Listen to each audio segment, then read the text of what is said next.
Las Miniferias de la Ciencia y la Innovación constituyen un evento de difusión para toda Canarias que organiza la Consejería de Economía, Conocimiento y Empleo del Gobierno de Canarias, a través de la Agencia Canaria de Investigación, Innovación y Sociedad de la Información, ACICI, para acercar el conocimiento científico e innovador a la ciudadanía.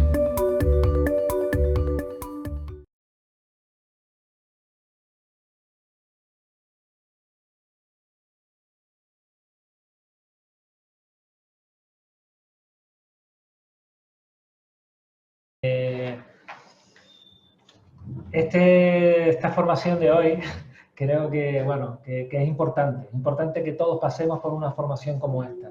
Pero sí que es cierto que la formación es intensa, ¿no? Y aunque solamente se toque de forma superficial los puntos más importantes, aún así la formación es intensa. No sé, tanto Romy como Ismael van a intentar durante la tarde, estas casi 2 horitas que vamos a estar juntos, hacerlo lo más ameno posible y sobre todo lo más práctico y útil posible. Pero aún así les recalco que es intenso, ¿vale? Como bien saben, estamos en el taller de qué debes saber para dar el primer paso en tu iniciativa empresarial. Y ayer me gustó mucho una expresión de Ismael que hablaba sobre las reglas del juego, ¿no? Algunas veces nos lanzamos a jugar por jugar en algo y ni siquiera sabemos las reglas del juego. Y cuando estamos en medio del juego, de repente nos encontramos que hay algunas reglas pues que no nos vienen muy bien. Y quizás en esto es algo muy parecido. Algunas veces nos lanzamos a esa iniciativa de emprender en la vida, muchas veces en aspectos laborales, y sin embargo hay un montón de matices, aspectos legales, fiscales, contables, urbanísticos, etcétera, que no controlamos. Y lo ideal sería, por lo menos, saber qué cosas son las básicas para después realmente plantearnos esa iniciativa empresarial. Y en eso, pues tanto Romy como Ismael pues son expertos y afortunadamente los tenemos aquí esta tarde y van a compartir con nosotros pues toda esa sabiduría que tienen y ese conocimiento y exprímenlo. O sea, les recomiendo que los expriman, que les pregunten, porque merece la pena. Tenemos a Romy Blanco, que es una experta en ayudar a empresas a rentabilizar sus recursos y sus dineros disponibles. Ella trabaja desde la marca Rochamar Soluciones. Y después tenemos a Ismael Guerra, que es ingeniero industrial, trabaja desde su marca Inviste Ingeniería y, bueno, experto en legalizar nuevos establecimientos para empresarios. Y sin más, no les quito más tiempo, ya les dejo con Romy y con Ismael. Espero que disfruten, aunque la materia sea intensa, disfruten de la tarde y les vuelvo a repetir, hagan todas las preguntas que quieran, tienen el chat, que si van al menú despliegan el chat y pueden escribirnos por ahí, o simplemente activan el micro y preguntan, ¿de acuerdo? O sea, sin miedo. Perfecto. Buenas tardes, seguimos. Voy a compartir la pantalla. Voy a compartir la pantalla, ¿vale? Necesito que me des permiso, Robert. ¿Ya tienes permiso? Perfecto. Hola María, que ya te vemos. Sí, que tenía el vídeo desconectado, perdón. Es que normalmente se me oye, ¿verdad? Normalmente utilizo el Google Meet y alguna otra aplicación y no me enteraba con el Zoom, disculpen. Sí. A ver, vamos a pasar, voy a pasar aquí.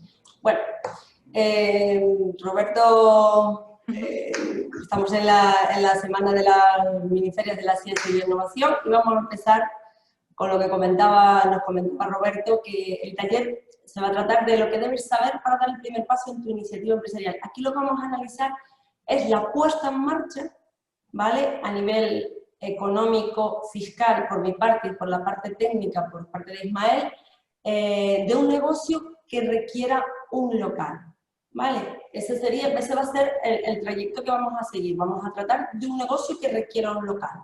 Y vamos a explicarles pues todos los pasos y sobre todo las cosas que deben de tener en cuenta para poner en marcha esa iniciativa empresarial.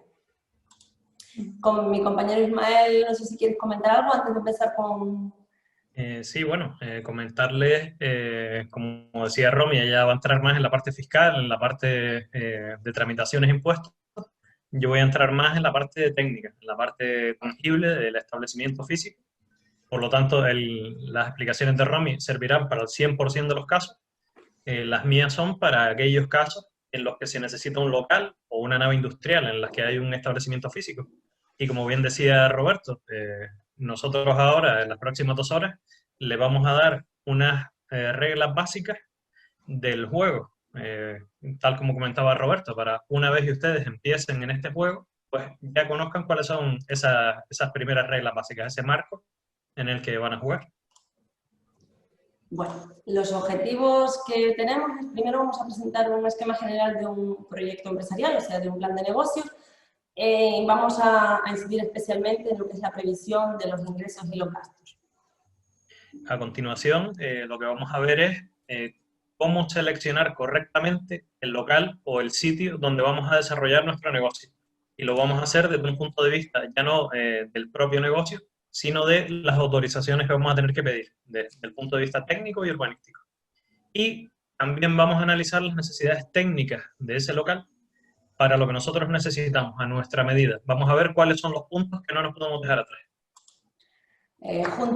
Bueno, yo les explicaré la exposición de las diferentes opciones fiscales que tienen para poner en marcha el negocio, y juntos veremos el proceso de creación y los organismos a los que hay que dirigirse en cada momento. Y también haremos una estimación de los costes de la puesta en marcha del local y sobre todo aquello en lo que uno debe pensar, ¿no?, para esa puesta en marcha. Y finalmente, un control de ingresos y gastos pues, básico a tener en cuenta. Y con esto pues ya empezaríamos. El primer punto antes, o sea, lo que hemos tratado de hacer aquí es un seguimiento cronológico, ¿vale?, de cómo hacer las cosas, más o menos, ¿vale? No siempre son exactos, pero bueno, un orden cronológico. Lo primero es hacer un plan de negocios. Antes de empezar cualquier tipo de negocio, lo primero que debemos hacer es un plan de negocios, sobre todo para los casos que planteamos aquí, que es con un local, porque ese local va a requerir pues, inversión, va a requerir un desembolso y por lo tanto lo que primero tenemos que saber es si nuestro negocio va a ser viable, ¿no? Igualmente nos puede salir mal, pero al menos ir con las cosas claras y saber desde el principio cómo vamos a montar nuestro negocio y si tenemos que reconducir alguna de las partes que teníamos previstas. Les voy a plantear un esquema de lo que tiene que incluir ese plan de negocios. No tiene por qué seguir exactamente ese, pero sí que hay algunos puntos que cualquier modelo de plan de negocios que se haga debe tener, ¿vale? Lo primero es establecer un propósito del plan. Esto no tiene mayor importancia, simplemente decir que vamos a trabajar con esto y esto. Y un resumen ejecutivo. Bueno, pues tampoco tiene una gran importancia porque simplemente es, pues mira, vamos a trabajar con, vamos a hacer este análisis, con este análisis, y tampoco no tiene mayor importancia. El análisis de mercado, pues el análisis de mercado evidentemente sí tiene importancia, ¿vale? Porque tenemos que saber cómo está el mercado en este momento respecto al producto o servicio que nosotros queremos ofrecer. La demanda, pues igual, tenemos que saber qué tipo de público requiere nuestro producto, ¿vale? Si está realmente demandado nuestro producto o servicio y cómo se prevé que vaya a evolucionar esa demanda en el futuro. Estos puntos pues, sí que debemos analizarlos, o por lo menos este es un pequeño análisis, ¿vale? Analizar el entorno, pues igual, porque no es lo mismo, o sea, si nosotros queremos montar una joyería de lujo, pues tenemos que ver dónde la vamos a montar. O sea, no es lo mismo montarla pues al lado de un hotel de 5 estrellas en el sur, ¿no?, que montarla en San Cristóbal o en Ginamar, que evidentemente puedes tener clientes igual, ¿no? Y a lo mejor te sorprendes y tienes más, pero no sería la línea general y eso debemos tenerlo en cuenta, igual que para productos o servicios que son de bajo coste, pues también hay que ponerlos en el sitio adecuado. Analizar la empresa, si la empresa ha tenido ya un recorrido, pues ver y estamos poniendo en marcha un nuevo local o una nueva línea de productos o servicios, pues también ver un poquito el historial y con qué va a contar la empresa para funcionar, ¿no? O sea, el equipo directivo, los tipos de productos o servicios y hacer un análisis DAFO. El análisis DAFO, no sé si lo conocen, pero es analizar las fortalezas, las oportunidades, las debilidades y las amenazas. Y digo, ya ves que lo digo al revés, porque bueno, a muchos compañeros nos gusta llamarlo análisis FODA, aunque aquí suena un poquito mal, pero la motivación de hacerlo de esta manera es que si nos ponemos a analizar primero las debilidades y las amenazas, probablemente ya no lleguemos a encontrar oportunidades. Así que yo considero, por una cuestión de mentalidad positiva y de actitud, empezar a analizar siempre la parte buena. Ya después iremos viendo lo demás, pero que tengamos fuerza para terminar. Analizar la competencia, hacer una estrategia del desarrollo del producto o servicio, saber a qué tipo de cliente nos dirigimos, saber una estrategia de precios, cómo vamos a dar a conocer nuestro producto o servicio a esos clientes, cómo le vamos a hacer llegar después ese producto o servicio y los canales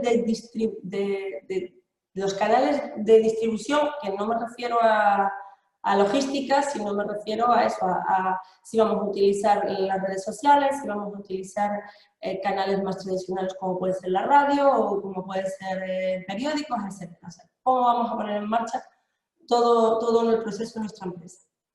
Las claves de éxito, pues las claves del éxito sería tratar de decir en qué nos vamos a diferenciar nosotros del resto de las empresas. O sea, qué factores, qué puntos fuertes tenemos, ¿vale? Que nos van a permitir que nuestro negocio pues, vaya bien y tengamos un éxito asegurado. Y esta parte que tenemos ahora, para mí, es la más importante y la que, aunque llegado un momento dejemos de hacer todas las demás, el análisis económico debemos hacerlo siempre. O sea, aunque digas, bueno, pues mira, me salto el resto de las partes porque no tengo oportunidad, porque no sé cómo enfocarlo y no me puedo permitir pagarlo. Pero sí, un análisis económico debe hacerse siempre, siempre, siempre. ¿Vale? Una previsión de las ventas, los gastos que vamos a tener, saber con qué gastos contamos y con eso elaboraríamos pues, una cuenta de resultados. Una previsión de la tesorería y el balance de situación, yo bueno, ya lo considero a lo mejor demasiado, que quizá un proyecto pequeñito no sea tan necesario, ¿vale? Y sí las inversiones que vamos a hacer. También vamos a tener que ver siempre las necesidades de financiación, a partir de ese análisis económico, las necesidades de financiación que tenemos. Y las conclusiones pues sería un poquito resumir todo y hacer unos ratios. Como les comentaba, lo que yo considero más importante es el análisis económico y dentro del análisis económico la cuenta de resultados. La cuenta de resultados al final te resume lo que son las ventas, ¿vale? Tienes que calcular qué vas a vender en tanto en unidades como en previsión de ingresos. Es una previsión, las previsiones pues eso, son previsiones, no van a ser reales, pero sí tenemos que tener un punto optimista, pero siempre partiendo desde un análisis, aunque sea intuitivo de esos factores que hemos visto, ¿vale? Aunque no lo plasmemos y no lleguemos a hacer ese plan tan exhaustivo, pues para hacer esa previsión de ventas tenemos que saber con lo que contamos, nuestros recursos personales y cómo está el entorno. Bueno, pues los costes de las ventas, pues el coste de las ventas que va a ser el precio del producto, con todo lo que lleva inherente, o sea, el precio del producto, más los gastos de transporte de ese producto, más seguros, etc. Bueno, todo lo que es el coste de la venta, si se trata de un producto y si se trata de un servicio, normalmente este factor no lo tenemos, ¿vale? Después es un detalle, detallar mucho todos los gastos que prevemos en función de nuestra actividad. No sé, por ejemplo, si estamos hablando pues, de algo medioambiental, pues si nos queremos dedicar a alguna actividad, por ejemplo, de venta de productos medioambientales, pues tendremos que ver todo lo que necesitamos para poner en marcha esa actividad y detallar y computar cada uno de esos gastos que vamos a tener. Si estamos hablando de un negocio que tiene local, que es el caso que vamos a tratar aquí, evidentemente vamos a tener un arrendamiento. Reparaciones es probable que vayamos a tener porque las instalaciones requieren reparaciones o ordenadores, o aquí nos referimos a reparaciones de todo tipo. Servicios profesionales, pues también los vamos a tener porque vamos a necesitar pues un técnico que nos haga el proyecto, ¿vale?, de nuestro local, o sea que ya vamos a tener un gasto de un servicio profesional, seguramente pues apoyarte de una consultoría o de una asesoría o lo que sea. Vamos a tener un gasto por ahí, vamos a tener gastos de suministros. Es conveniente tener gastos de publicidad, porque si queremos dar a conocer el producto o el servicio y no algo que es desconocido, evidentemente tendremos que también tener una previsión de un gasto para publicidad. Bueno, y los demás gastos que podamos tener. Fundamental y quedarse sobre todo con la idea de, uno, plasmar cuál va a ser, en función de su actividad, cada uno de los gastos que podría haber. Es mejor que sean de más, ¿vale? Y hacer una previsión menos favorable que de menos, porque siempre van a surgir más de lo que pensamos, ¿vale? De esta manera, pues tenemos una previsión de resultados y sabemos si nuestro negocio va a ser viable o no va a ser viable. Y si no lo es, decir, bueno, ¿y qué es lo que puedo hacer para que lo sea? Pues podemos reconducirlo, pensar en otras opciones, darle otra vuelta, pero ya vamos con un análisis previo y vamos con una seguridad de lo que nos vamos a encontrar.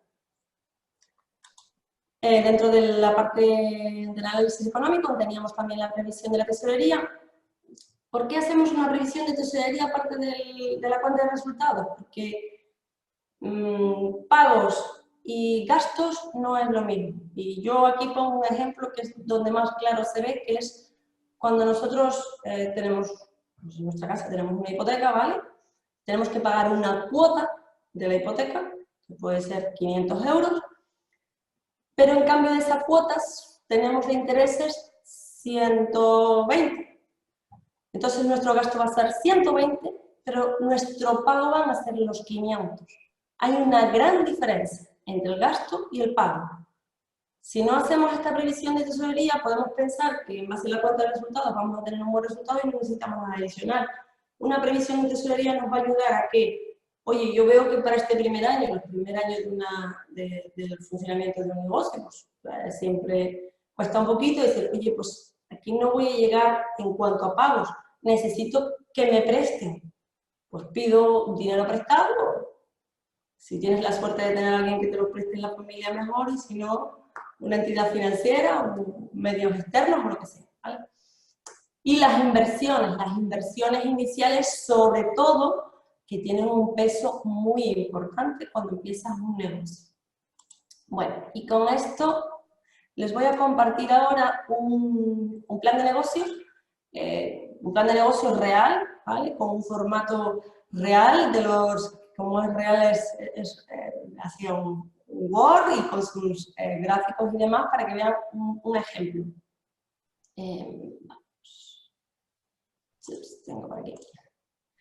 Lo que verán ahora es un borrón, ¿no? Sí, vale, ese es el logo de la empresa, estamos hablando de una empresa, o sea, de un datos reales, por lo tanto, están borrados los datos de la empresa, ¿vale? El propósito del plan, como les decía, es simplemente lo que vamos a tratar. No tiene mayor importancia, con lo cual no vamos a pararnos ahí, y el resumen ejecutivo tampoco. Análisis de mercado, pues sí, aquí analizamos, en este caso, estaba hablando de una perfumería de marca blanca, entonces estamos analizando cada uno de nuestros productos, ¿vale? Y a quién va enfocado cada uno de esos productos. Luego hacemos una previsión de esas ventas por unidades en el primer año por unidades en el primer año. Después, el análisis de la demanda, bueno, pues cómo está funcionando este producto en el momento actual y cómo se espera que se evolucione en el futuro. Y entonces, cómo valora el mercado en los años siguientes cada uno de esos productos que nosotros tenemos. El entorno, pues analizamos el nivel de renta donde vamos a poner el local para saber si es favorable al producto que estamos vendiendo, ¿vale? Y aquí, en este caso, como se trataba de una franquicia, pues también había un factor de internalización que se analizaba, pues bueno, cómo evolucionaba a nivel internacional y lo que nosotros nos favorecía eso, ¿no? Analizar la empresa, en este caso era una empresa que ya existía, ¿vale? Por lo tanto, pues se analizaba lo que es la historial de la empresa y después, pues, quién iba a llevar a cabo las acciones, el equipo directivo y los productos que se ofrecen. El análisis DAFO, ¿vale? Que como ven aquí también se empezó por las fortalezas y las oportunidades de esa empresa y después las debilidades y las amenazas. La competencia, analizar cada una de las empresas que eran competencia y explicar en qué nos afectaba o qué nos diferenciaba de ellas para saber pues nuestra ventaja competitiva y cómo la estrategia de desarrollo, cuáles son nuestros objetivos, los objetivos de vender esta cantidad y después de los objetivos, cómo vamos a hacer la estrategia de cada uno de los productos, ¿vale? Cómo se va a hacer la estrategia de precios, cómo se va a hacer la distribución, la recepción de la mercancía, de dónde viene, y si hubiera que entregarla, pues por ejemplo, tuviera entrega a domicilio, pues cómo se haría eso. Cómo vamos a difundir y hacer llegar nuestro producto al cliente, que sepa que estemos aquí. Las claves de éxito. Y aquí el análisis económico, que previsión de ventas, hacemos análisis por número de unidades en el primer año, por cantidades también en el primer año, ¿vale? Aquí, y luego ya para los 5 años siguientes. Los gastos, pues los gastos de un local, cuando tenemos un local, el gasto casi siempre más importante que vamos a tener cuando tenemos un local es el gasto del alquiler. Es un factor que siempre debemos estudiar mucho, porque los alquileres, como bien saben, pues es un importe alto y hay que hacer una buena previsión para saber que podemos contar, que nuestras ventas van a ser suficientes para contar con todo eso, ¿vale? Y el personal pues es otro factor muy importante. Con eso sacamos nuestra cuenta de resultados, ¿vale? Fíjense, les voy a dar un dato que después lo voy a utilizar más abajo, que el beneficio antes de impuestos aquí, en el primer año, ¿vale? Este es el primer año, y el beneficio antes de impuestos es de 19.500 euros aproximadamente. Cuando hacemos la revisión de tesorería, en cambio, la tesorería que necesitamos es de 25.000 euros. Entonces, tenemos un beneficio de 19 y en cambio tenemos 25.000 euros de tesorería. Aquí hay una diferencia importante. Eso me refería antes cuando hay que tener muy en cuenta que el beneficio no es lo mismo que la tesorería que necesitamos o que vamos a generar para un proyecto. ¿Vale? Entonces, si aquí necesitáramos, si fuera al revés, aquí estamos generando 25.000 euros de tesorería y tenemos 19.000 euros de impuestos. Si fuera al revés, si fueran pérdidas y necesitáramos, tuviéramos unas pérdidas de 19 y una tesorería, necesitáramos tesorería de 25, pues tendríamos que pedir esa cantidad adicional para poder poner en marcha nuestro producto. El balance de situación no voy a entrar, ¿vale? Porque es bastante complejillo. Las inversiones sí, porque las inversiones sí es fundamental analizar bien cada inversión, o sea, cada inmovilizado, instalación, pues todo lo que se va a quedar en nuestra empresa y que necesitamos hacer sobre todo al principio, porque de eso ahí es donde vamos a tener que hacer el mayor esfuerzo de la empresa. Y aquí teníamos la necesidad de financiación. Bueno, pues si necesitamos hacer 27.000 euros, en este caso, necesitamos hacer 27.000 euros de inversión, ¿vale? Pues teníamos una inversión de 27.000, necesitábamos algo para funcionar en el día a día, que pues son 2.500, necesitaríamos una financiación de 30.000. Pues si no lo tenemos, que en este caso no lo tenemos, teníamos una capital de 5.000, pues tenemos que pedir un préstamo de 25 para empezar a trabajar, ¿vale? Y esto simplemente es lo del préstamo, lo que os decía, un préstamo, tenemos una cuota de 480, pero unos intereses de 120. Esto es un pago y en cambio esto es un gasto. Y aquí las conclusiones, que no vamos a entrar en eso. Bueno, hemos dado... todas las pestañas. Hemos dado un repasito así en lo que sería la preparación de un plan de negocio. Si quieren preguntar algo antes de seguir, hemos terminado el primer punto. ¿Todo bien? ¿Alguna duda a los chicos de la clase? Ahora no los veo yo. No se ven con la cámara apagada. Bueno, entonces le doy paso, si no hay más dudas, si no hay dudas, le doy paso a mi compañero para que vaya con la parte técnica, ¿vale? Muchas gracias, Romy. Les comparto yo por aquí.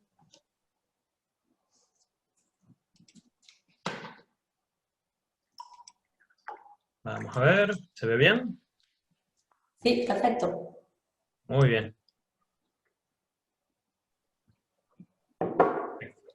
Pues como les decía al principio, vamos a ver toda una serie de cosas que tener en cuenta con respecto al local, donde vamos a montar el negocio. No se asusten, todo esto no tienen por qué saberlo al dedillo, simplemente la idea es hacerles una exposición de aspectos a tener en cuenta, decir, oye, mirar esto, esto y esto. No hace falta que sean expertos, de hecho lo ideal es que se dejen acompañar. Cuando llegue el momento de poner en marcha su negocio, van a estar acompañados por un técnico, van a estar acompañados por una asesora, pero viene bien que ustedes ya sepan un poquito por dónde van a ir los tiros. Y esto es lo que les voy a ir explicando ahora, a modo de acercamiento, a modo de iniciación, y contándoles algunos casos concretos, para que ustedes se hagan a la idea de por dónde van los tiros. Pues una vez y ya ustedes han hecho su plan de negocio, que acabamos de ver con Romy. ¿Sí? Perdona que te interrumpa, justo Inés comentaba en el chat que eran muchos conceptos, ¿no? Y que había que ir reflexionando poco a poco sobre ellos, ¿no? Y creo que acabas de dar también la clave, ¿no? A la propuesta de Inés, ¿no? Y es el hecho de no asustarse a lo mejor por tantos conceptos, que lo importante de esto es saber que esos conceptos existen. Pero que siempre en ese proceso de iniciarte pues, en este tema empresarial, al final sí o sí vas a estar acompañado por algún que otro profesional. O sea, casi siempre no te aventuras ahí solo ante el peligro, ¿no? Es que, por ejemplo, en el caso de un plan de negocios, no es a lo mejor hacer un plan de negocio, pero sí saber que lo tienes que hacer y que tienes que pensar en determinados puntos.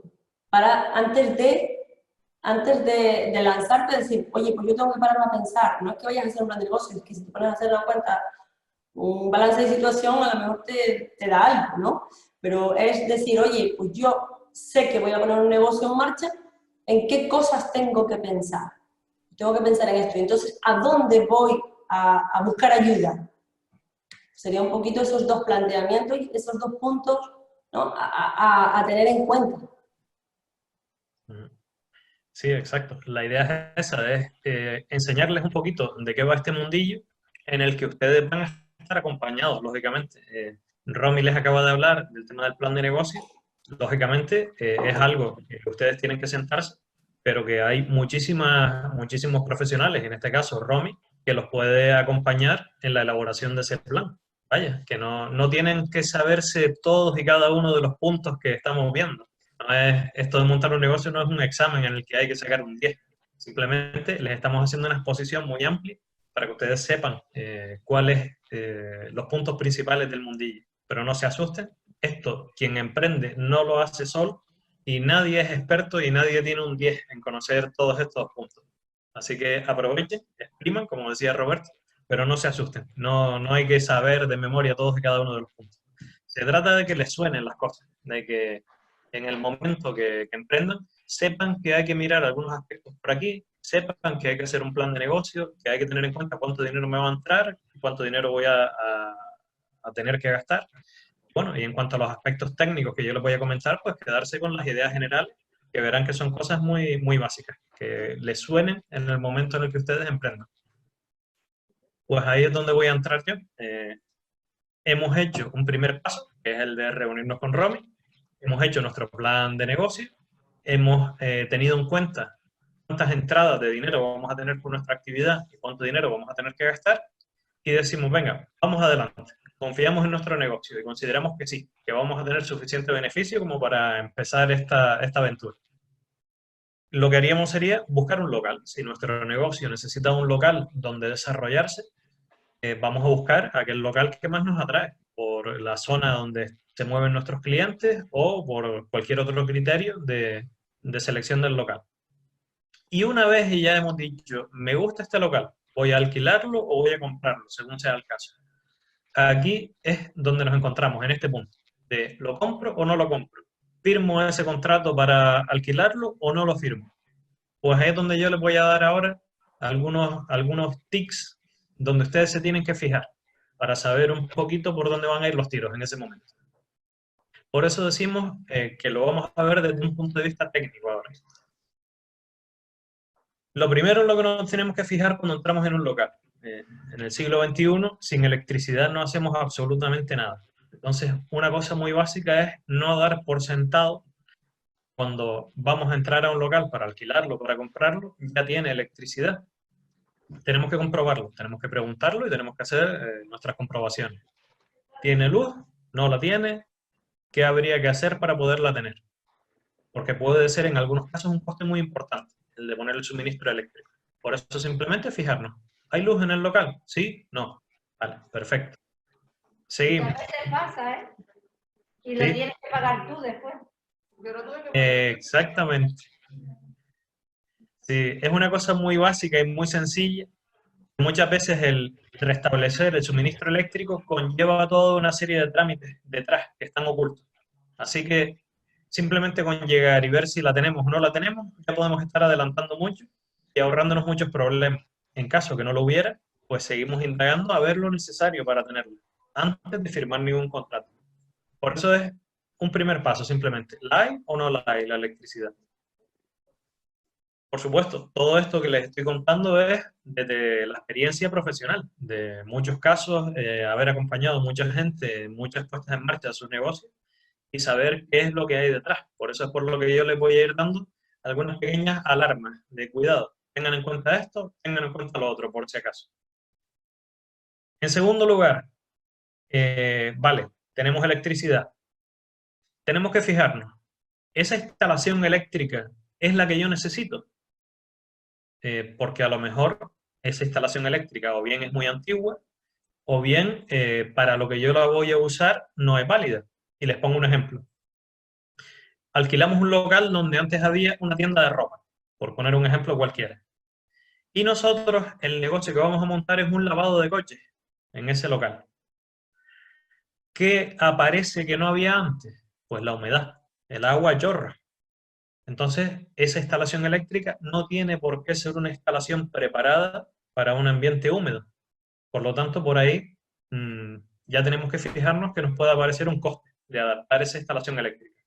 Entonces, simplemente llegamos, comprobamos que hay luz y nos fijamos si esa instalación eléctrica nos vale a nosotros para lo que la vamos a usar o no. Les ponía un ejemplo muy sencillo, como que va a aparecer una humedad que antes no había en ese local. Por lo tanto, esa instalación eléctrica tiene que ser reformada o tiene que ser adaptada. Otro caso, que en nuestra actividad vayan a aparecer gases inflamables. Y no hace falta que sea una gasolinera. A lo mejor vamos a manipular disolventes o vamos a manipular pinturas. Y ahí, en ese tipo de productos, aparecen gases inflamables. En ese caso, tener en cuenta que a lo mejor también tenemos que adaptar esa instalación eléctrica a la presencia de esos nuevos gases inflamables que antes no había. O les pongo un tercer ejemplo, que es cuando el nuevo uso que le vamos a dar a ese local es de pública concurrencia. Quédense con esta palabrita, porque esto significa que hay permanencia de personas. Vamos a meter bastantes clientes en ese local. Aquí ponemos como ejemplo una discoteca, pero un establecimiento donde permanecen bastantes personas puede ser una simple cafetería, un bar. Pues en ese caso la instalación eléctrica también tiene que cumplir una serie de requisitos para que pueda haber una aglomeración de personas dentro de ese local. Pues por eso hablábamos de este segundo punto. ¿Esa instalación, aunque esté funcionando, es adecuada para lo que yo la necesito? Sí, no. Tercero, seguimos hablando de la electricidad y nos interesa saber, ¿esa instalación eléctrica tiene un contador de luz solo para mí, solo para el local? ¿O voy a tener que compartir ese gasto con otros locales? Pues a mí me interesa tener controlado el gasto de electricidad que yo hago independientemente. No que me venga a decir el dueño del local, mira, me debes este mes tanto de luz. No, no. Oiga, yo quiero tener mi propio contador, mi propia factura, y cuando vamos a seleccionar ese local, no viene de mal pedirle una copia de la última factura de la luz o incluso pedirle entrar al cuarto de contadores y comprobar que ahí pone bajo derecha o local 1 o lo que corresponda. Otra cosita importante. Imaginemos otra vez el caso que decíamos. Llegamos a un local en el que antes había una tienda de ropa. Pero nosotros no vamos a poner una tienda de ropa en ese local que quedó vacío. Vamos a poner una copistería, una fotocopiadora. Y ahí vamos a llenar ese local de máquinas fotocopiadoras que tienen una potencia importante. Luego, si esa instalación eléctrica existe, tiene luz y me sirve, además tiene suficiente potencia para lo que yo voy a necesitar, para las máquinas que yo voy a colocar. Y aquí les hablo de vatios, que es el dato en el que nos tenemos que fijar. Tenemos que mirar cuántos vatios vamos a necesitar nosotros y después miramos cuántos vatios de potencia hay disponibles en esa instalación. Todo esto que les digo, en caso de que no nos sirva esa instalación, no se adapte a nosotros, siempre conlleva un coste. Por eso lo vamos nombrando para saber si nos va a aparecer un coste extra por ahí o no. Y por último, con respecto a la instalación eléctrica, que es una instalación imprescindible y que si no tenemos cuidado, pues nos puede dar algunos quebraderos de cabeza. El último dato en el que nos vamos a fijar es el voltaje. Es una instalación, como se dice comúnmente, de 220, de 380, lo que viene siendo, si es una instalación monofásica o trifásica, que es la propia de maquinarias más grandes. ¿En qué casos usamos la trifásica? Pues cuando vamos a montar, por ejemplo, talleres. Ahí tenemos muchas máquinas, elevadores de coches, compresores. Hay ciertas máquinas que suelen ser ya de una cierta potencia que funcionan con corriente trifásica. Entonces, por ahí también tenemos que fijarnos si vamos a tener que adaptar esa instalación nuestra a esa corriente trifásica en caso de necesitarla. Como decíamos, si hay cualquier pregunta o cualquier anécdota que ustedes quieran aclarar, en cualquier momento pueden encender los micros y preguntar, ¿de acuerdo? No hay ningún problema. Seguimos mirando cositas. Estamos en ese local con nuestras gafas de técnico y seguimos mirando aspectos básicos que a nosotros nos interesan. Si antes nos fijamos en la electricidad, ahora nos vamos a fijar en el agua. Y podemos pensar que a lo mejor sea importante si para nuestra actividad necesitamos agua, como puede ser una lavandería, por ejemplo. Pero no solo en esos casos el agua es imprescindible. En cualquier establecimiento hay personas trabajando, hay trabajadores. Y esos trabajadores tienen que tener garantizado algo tan sencillo como un baño. Así que, si no tenemos agua en el baño, no nos van a dar los permisos que necesitamos para poder abrir ese negocio, porque esos trabajadores no van a estar en condiciones higiénicas suficientes. todas las horas que van a trabajar todos los días. Luego nos hemos fijado que haya electricidad y cómo es esa instalación, y nos vamos a fijar en que en el local haya un suministro de agua. Vamos al baño y abrimos el grifo, tan simple como eso. Y preguntamos también por la factura de agua. Preguntamos por la factura otra vez, siendo un poquito cuicos, para asegurarnos de que el contador de agua es independiente del local de al lado, o de la vivienda de encima, o del local de atrás, para que nuestros costes estén controlados con nuestra propia factura. En caso de duda, pues lo mismo, nos acercamos al cuarto de contadores, de agua en este caso, y miramos las etiquetitas y vemos que corresponde al contador al local que estamos pensando alquilar o comprar. Una cosa que por experiencia les digo que parece muy inmediata, pero que no viene mal fijarse, porque en algunos casos nos podemos llevar alguna sorpresa.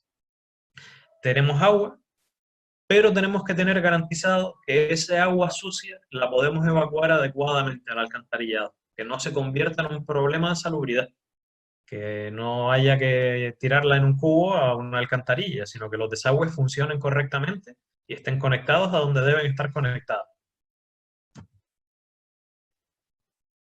Bien, eso desde el punto de vista técnico. Nos hemos fijado que tengamos electricidad. ¿En qué nos tenemos que fijar? Que tengamos agua, que es importante tenerla, y si no la tenemos también conlleva unos costes, por lo tanto nos fijamos en lo importante. Y ahora nos fijamos en el urbanismo. Esto a todos nos suena, a edificios, a fabricar, a construir. Aquí quien va a intervenir va a ser el ayuntamiento.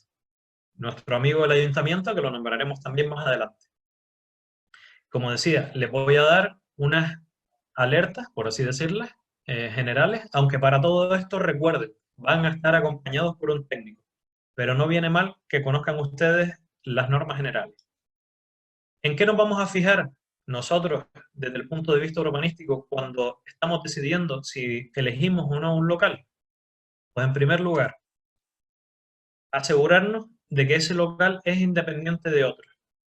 Esto quiere decir, en algunos casos hay arrendadores que nos quieren alquilar medio local, porque el local era muy grande, han puesto una pared al centro y nos alquilan a nosotros una mitad y a otro nos alquilan otra mitad. O también un caso que no es nada extraño, y por eso se los traigo yo aquí, el de la vivienda intermedianera. En la ciudad de Las Palmas de Gran Canaria y en el resto de nuestra isla hay muchas viviendas de este tipo, que tienen un local debajo y una o varias viviendas encima. Bien, nosotros otra vez tenemos que ser un poco cuicos y ponernos nuestra lupa de detective y preguntar, oiga, señor dueño del local, ¿este local paga su contribución, paga su impuesto de bienes inmuebles, su IBI? Es lo mismo. Cuando se habla de contribución o cuando se habla de IBI es lo mismo. ¿Este local lo paga independientemente a los locales de los lados y a las viviendas de encima? O, como en esta foto, todo el edificio paga como una sola unidad. ¿Por qué es importante esta pregunta? Que parece así un poco abstracta. Porque si toda la casa es una sola unidad, no el local independiente por un lado y la vivienda de encima por otro, no nos van a permitir montar en ese sitio el negocio, porque consideran que lo vamos a montar en la vivienda entera, no solamente en el local. ¿Ok? ¿Se acaba el mundo si el local no está independizado de los de al lado o de las viviendas de encima? No. Hay un trámite que se llama una segregación. Esto es un papeleo, esto conlleva un tiempo y un coste. Pues simplemente tenerlo en cuenta. En la mayoría de los casos sí se puede hacer esa segregación, pero ya no es entrar a alquilar y montar el negocio. Ahí se nos dilatan un poquito los tiempos y nos aparecen costes también. Por lo tanto, pedir el recibo de la contribución y que sea independiente para el local. Otra cosita muy sencilla, muy tonta, pero muy importante y que se ve muy rápidamente. Ese local donde nosotros vamos a montar un negocio, ¿realmente es un local? Porque a lo mejor resulta que para el ayuntamiento eso no es un local, a lo mejor es un garaje. Y cuando uno va a montar un negocio, el ayuntamiento dice, señora o caballero, usted tiene que montar su negocio en un local, no en un garaje. El garaje es para aparcar coches nada más. O en otros casos incluso, el ayuntamiento tiene constancia de que en esa planta baja hay una vivienda. Entonces tenemos que asegurarnos también de que realmente ahí lo que nos están ofreciendo es un local, por muy bonito, por mucho que haya habido ahí un negocio durante 40 años, antes de que llegáramos nosotros. Cuesta muy poco asegurarse de que efectivamente para el ayuntamiento esto es un local y nos ahorramos también muchos quebraderos de cabeza. Otra vez, ¿se acaba el mundo si no es un local? No. Tenemos también una solución que es el trámite de cambio de uso. ¿Qué pasa? Como contrapartida, ese cambio de uso no es inmediato. También hay que hacer un trámite y también conlleva unos costes. Por lo tanto, si cuando llegamos nos aseguramos que tiene uso de local, es inmediato, podemos montar ahí el negocio. Antes hablamos ya de los aseos. Ya vimos que eran imprescindibles allí donde hay personas trabajando. Una persona que está trabajando 8 horas al día tiene que tener la posibilidad de lavarse las manos o de poder asearse o de poder hacer sus cosas en el baño. Por lo tanto, ¿tiene aseo ya ese local? En caso de que no los tenga, pues tenemos que tener en cuenta que tendremos que hacer nosotros unos aseos. Y eso también tiene un coste. Una cosa muy básica y que a veces se nos pasa por alto y nunca mejor dicho. ¿Cuál es la altura del local? Desde el suelo hasta el techo. Altura libre para poder pasar debajo del techo. ¿Por qué nos interesa esto? Porque cada ayuntamiento tiene fijada una altura mínima. Podemos pensar en que una tienda con un techo muy bajito puede estar muy bien para los enanitos, pero para personas de estaturas normales o altas pues puede no ser tan recomendable. Por eso, cualquier altura no vale. Les pongo esta foto de ejemplo en la que vemos una cafetería y vemos que la zona del fondo tiene un techo bastante más bajo. Ya les adelanto que en la mayoría de los ayuntamientos esa altura de esa zona del fondo no es suficiente como para que nos permitan abrir el local cumpliendo con la legalidad. ¿Y cómo pueden ustedes ver esto? Pues les pongo dos ejemplos muy claros y muy básicos. Cuando entramos a un local y tachán, tachán, nos encontramos un altillo. Ojo, atención, warning, peligro. Cuando ustedes entren a un local y vean un altillo, desconfíen inmediatamente, saquen el metro y midan la altura que hay por encima y la altura que hay por debajo. Ya les adelanto que en el 95% de los casos, el encontrarnos un altillo conlleva que para que nosotros podamos abrir ahí nuestro negocio legalmente, hay que desmontarlo o hay que demolerlo. Aunque lleve ahí 50 años, da igual. Y por muy bonito que lo puedan haber puesto o lo hayan chapado de oro. Altura del local, los altillos son nuestros enemigos.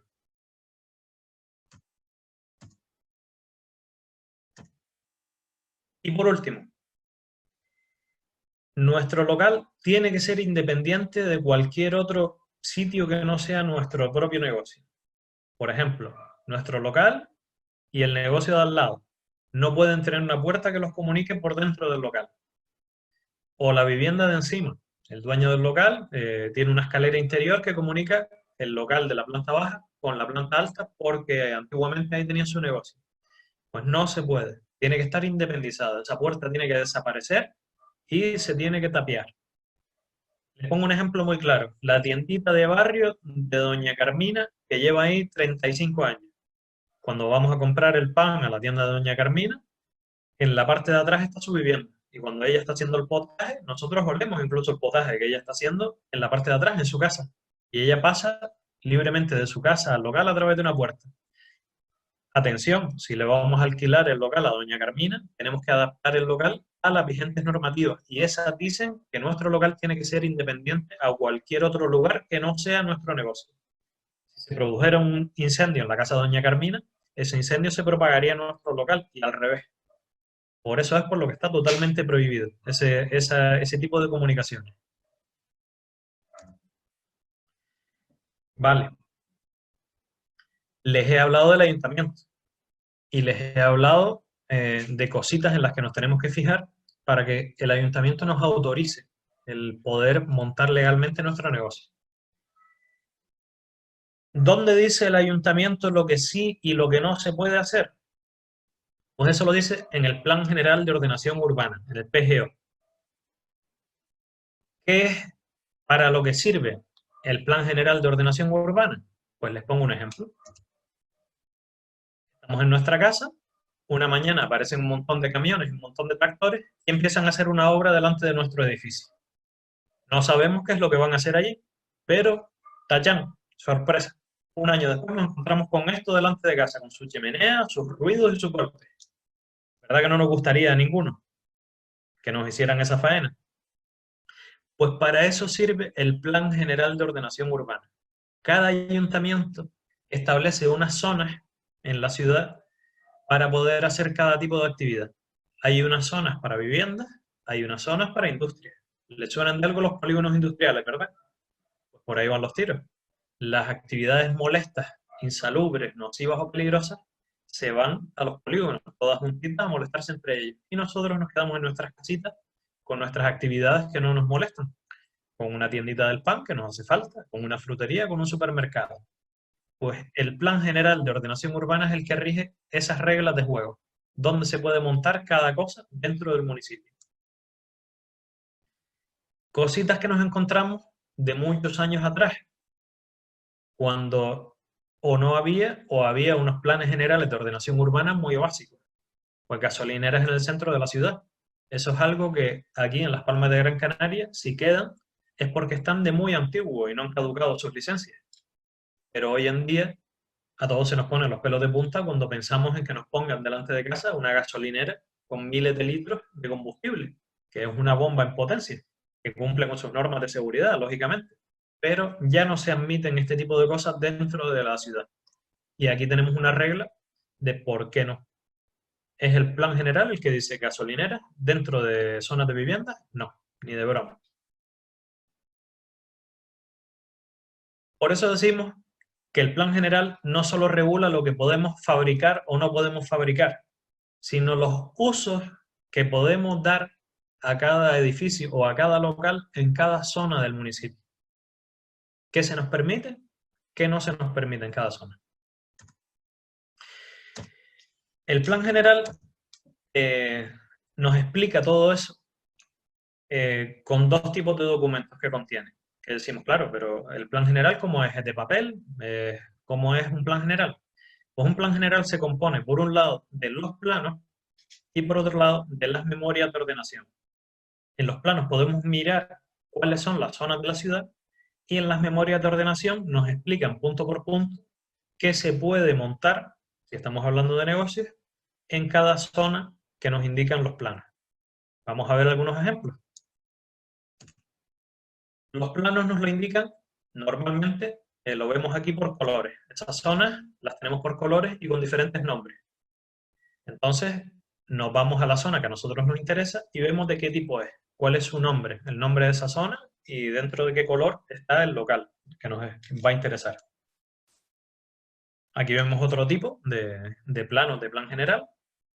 Pues lo que decíamos, miramos si estamos en la zona roja, en la zona amarilla, en la zona verde, en la zona rosa. ¿Y cuál es la asignación de esa zona? Y pasamos entonces a las memorias de ordenación, que ahí nos dice, ¿estás en la zona rosa? Pues la zona rosa se llama SRP4H. Y entonces en esa memoria decimos, en SPR4H, ¿qué puedo montar? Pues ahí nos dice, se pueden montar esta y esta actividad. Y no se puede montar esta y esta. Y con ciertas limitaciones, esta y esta. Y ahí nos indica cuáles son. Que el local tenga que tener una superficie máxima o mínima, que tenga que tener esto, que tenga que tener lo otro. Por lo tanto, estas son nuestras reglas de juego, urbanísticamente. Como les decía, no se asusten. Esto no tienen que verlo ustedes por ustedes mismos. Pero sí tienen que saber que no se puede montar cualquier negocio en cualquier sitio ni de cualquier manera. El afán emprendedor es sano, es necesario, pero tiene que jugar con estas reglas. Y nosotros decimos, si tenemos que conocer esas reglas y es el ayuntamiento que nos tiene que decir que sí o que no, ¿qué herramienta tenemos para asegurarnos que nos van a decir que sí o que no o con qué condiciones? Pues vale, eso lo hacemos con el informe de compatibilidad urbanística. ¿Qué es esto?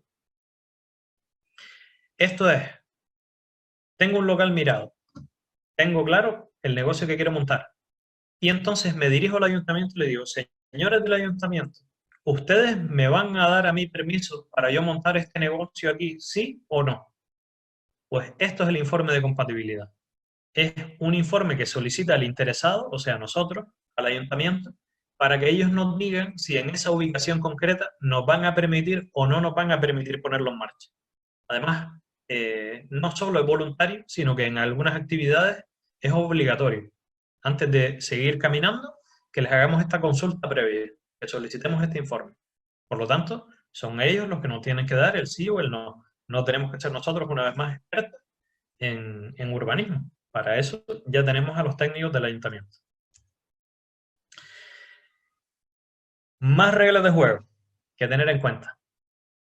Hemos visto el Plan General de Ordenación Urbana, que es el que cuando nosotros somos los que vivimos en una zona, nos protege, por así decirlo, de que no nos monten cualquier cosa delante de casa o debajo de casa. También tenemos otras reglas de juego que son las ordenanzas municipales, que esas las establece el ayuntamiento también. ¿De qué tipo las tenemos? Pues las tenemos de edificación. Estas no solo rigen cuando vamos a fabricar un edificio, sino cuando vamos a hacer alguna reforma. ¿Dónde colocamos el aparato de aire acondicionado? ¿Por dónde sacamos la chimenea? ¿Cuáles son las medidas básicas en la fachada? Todas esas reglas de juego están recogidas también en las ordenanzas de edificación. Ordenanzas de ruido. ¿Cuáles son los niveles de ruido que nosotros podemos emitir o no con nuestro negocio? Para proteger a los ciudadanos, a las personas que viven en el municipio. Y protegerlos un poco de actividades que sobrepasen esos límites y hagan que la ciudad o el municipio sea invivible. Ordenanzas de protección de la atmósfera. Si en nuestra actividad vamos a emitir algunos gases, ¿en qué condiciones de distancia de ventanas o en qué zonas del municipio, de qué manera, con qué altura de chimenea, qué tipos de filtraciones tenemos que cumplir para poder emitir ciertos gases a la atmósfera? Ordenanzas de cartelería. Vamos a hacernos publicidad en nuestro negocio, lógicamente, queremos que nos vengan clientes. Es sano y es lo suyo. Pero no todo vale. No podemos poner cosas que puedan ser excesivamente rompedoras con el paisaje, que puedan resultar molestas a otras personas, o simplemente que no cumplan con la altura mínima y pongamos un cartel que todo el que va pasando se va dando con la frente debajo, por ser muy exagerado. Pues aquí también se nos marcan unos máximos, unos mínimos y unas reglas del tipo de carteles que podemos poner.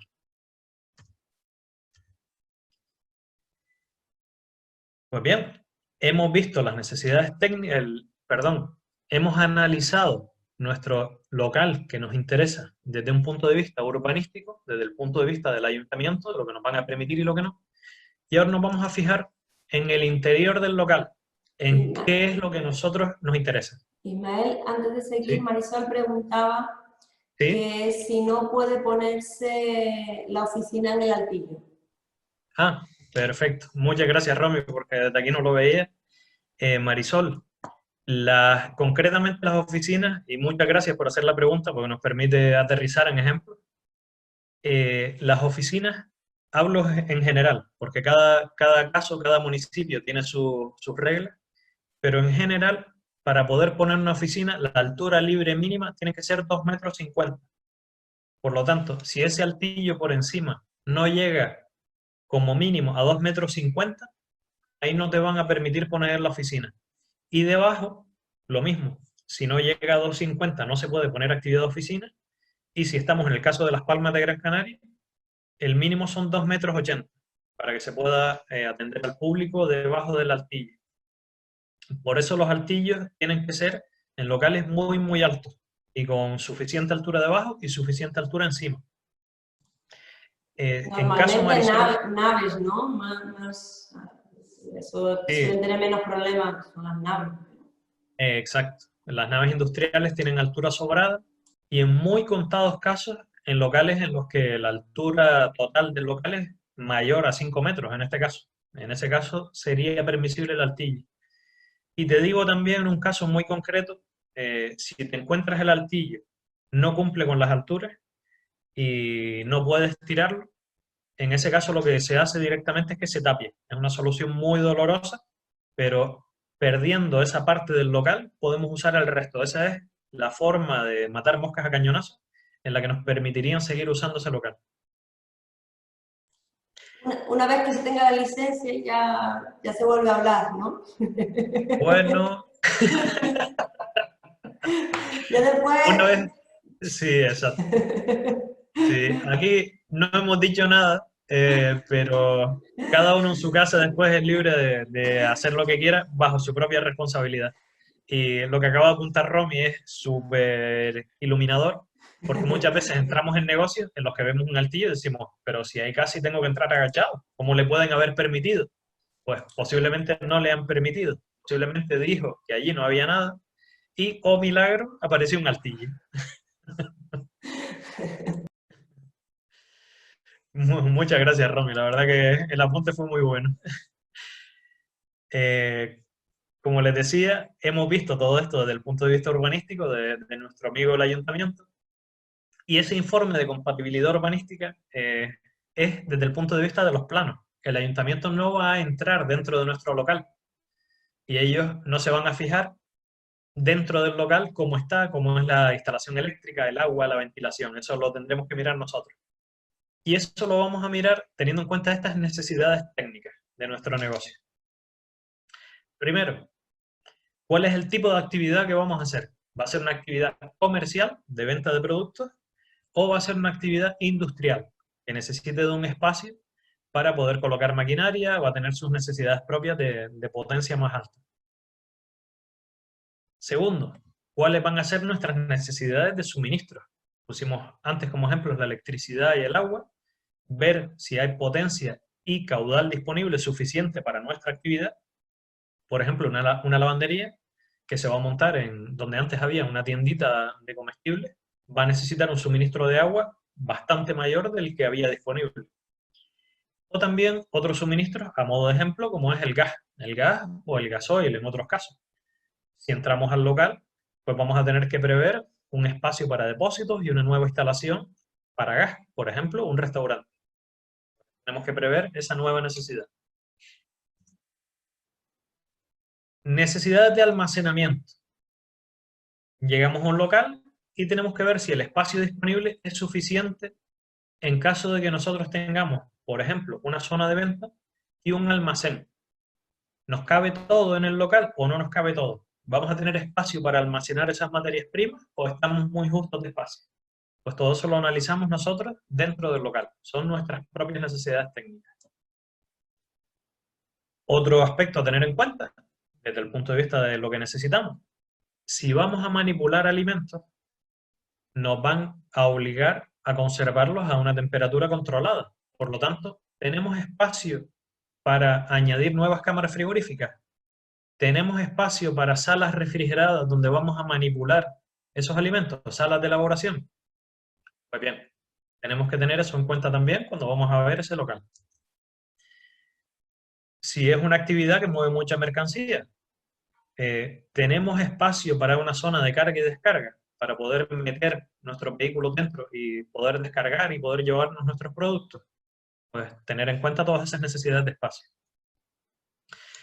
Y también, en caso de que nuestra actividad sea una actividad que maneje materias algo sucias, vamos a llamarlas así, vamos a hablar de pintura, vamos a hablar de elaboración de alimentos que generan muchísimos olores, agradables, sí, pero muchos olores.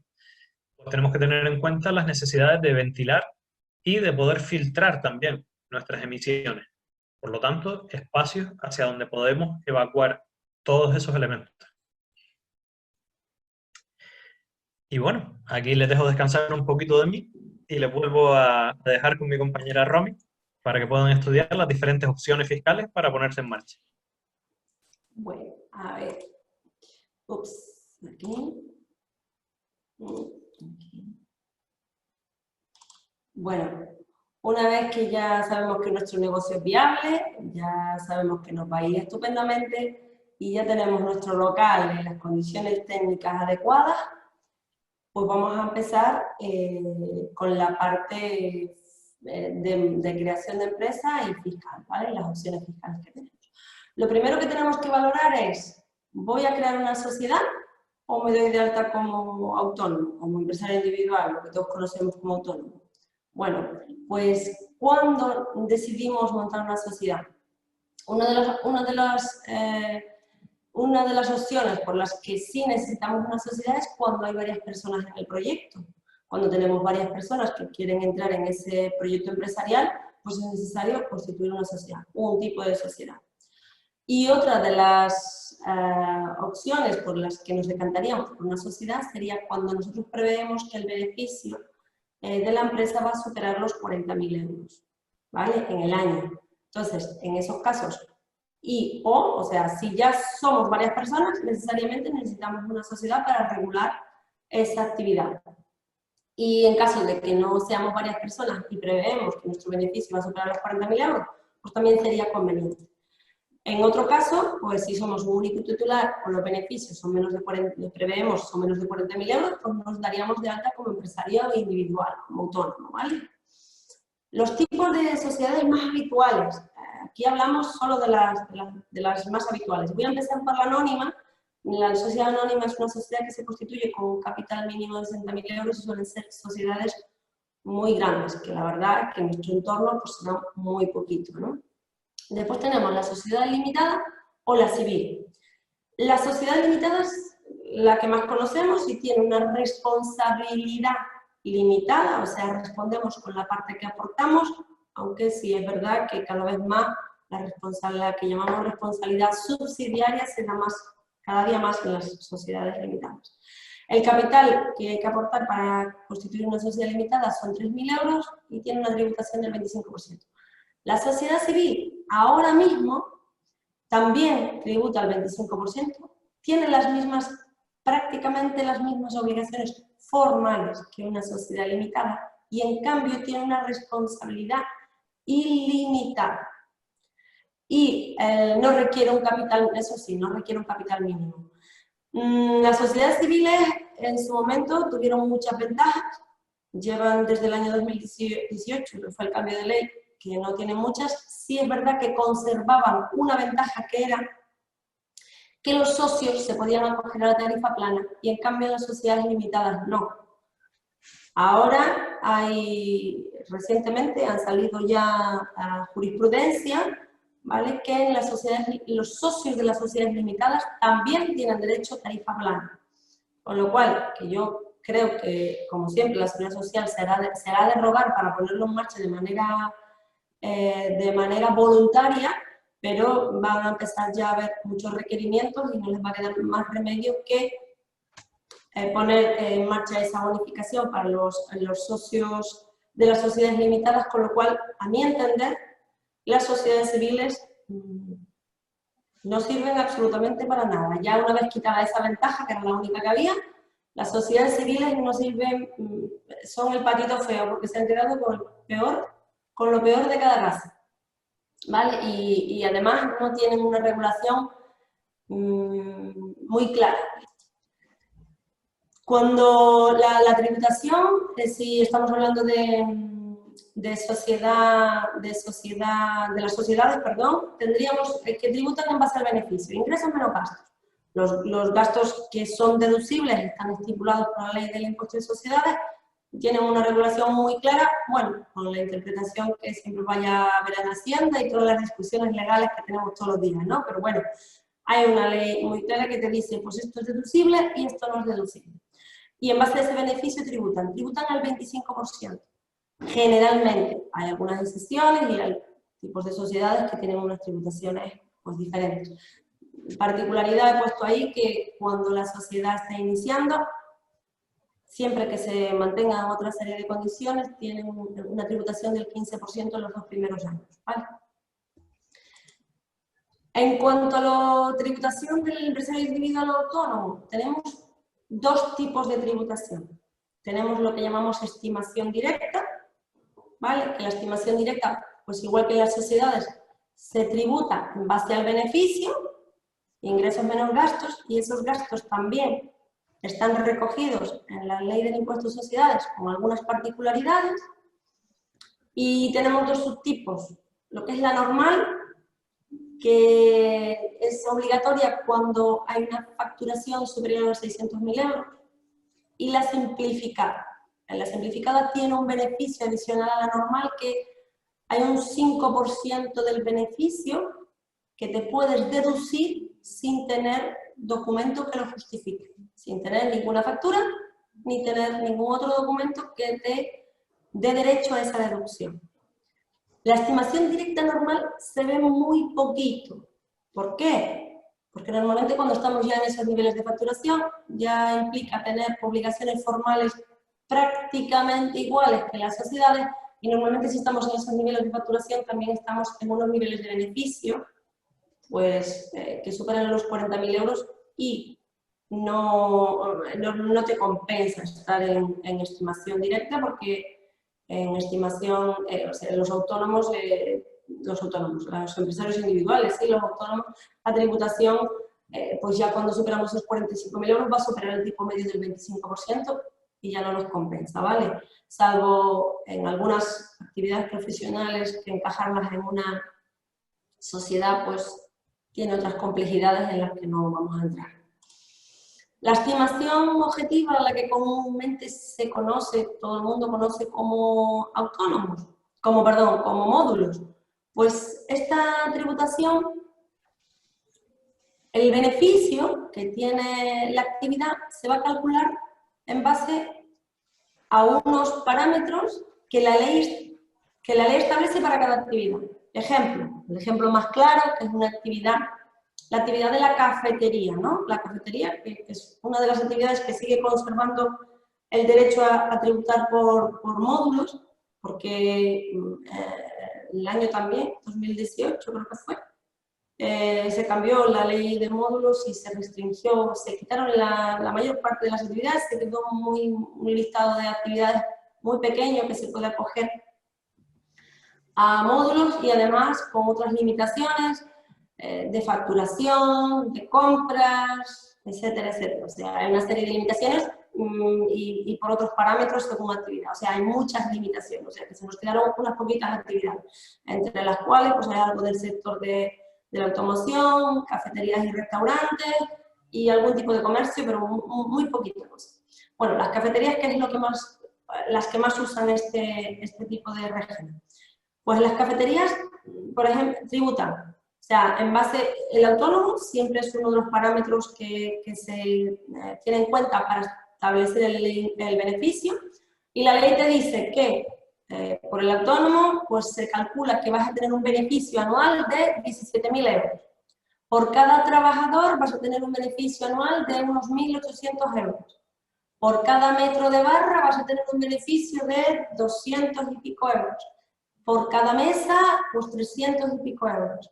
Y por la potencia del local. O sea, esos son los 5 parámetros con los que se calcula el beneficio de esa actividad. Entonces la ley te dice, pues por esa actividad tienes tanto, sumas y te dice que tienes un beneficio de 25.000 euros. Y tributas por esos 25.000 euros. ¿Los hayas ganado o no los hayas ganado? O sea, lo bueno es que si tienes muchos ingresos, pues te sale a cuenta, muchos beneficios, porque tienes muchas menos obligaciones que en el régimen de estimación directa. Y además, pues si tienes más beneficios que esos, pues te sale más económico, pero si no los tienes, si no los has ganado, también vas a pagar igual. Por eso es, ¿qué elegimos? ¿Qué opción fiscal elegimos cuando vamos a empezar? Pues bueno, si tenemos previsto tener muchos beneficios y además no somos muy organizados, ¿vale? Pues directamente nos iríamos a estimación objetiva, módulos. Si en cambio preveemos o calculamos que, bueno, que vamos a ir poquito a poquito y que nuestros beneficios al principio no van a ser muchos, pues nos decantaríamos por una estimación directa, en nuestro caso simplificada, ¿vale? Principio simplificada. Lo que sí hay que tener en cuenta es que si yo renuncio a estimación objetiva, tengo que estar 3 años fuera de ese régimen. Tenga más o menos beneficios. Después no puedo decir, ay, este año me va muy bien y voy a entrar. Entonces, al principio, es verdad que depende de los tiempos, ¿no? Antes En la época de bonanza, pues los resultados eran otros, pero en épocas menos bollantes, pues normalmente se empieza con un nivel de beneficios que no es tanto y normalmente al principio es recomendable una estimación directa.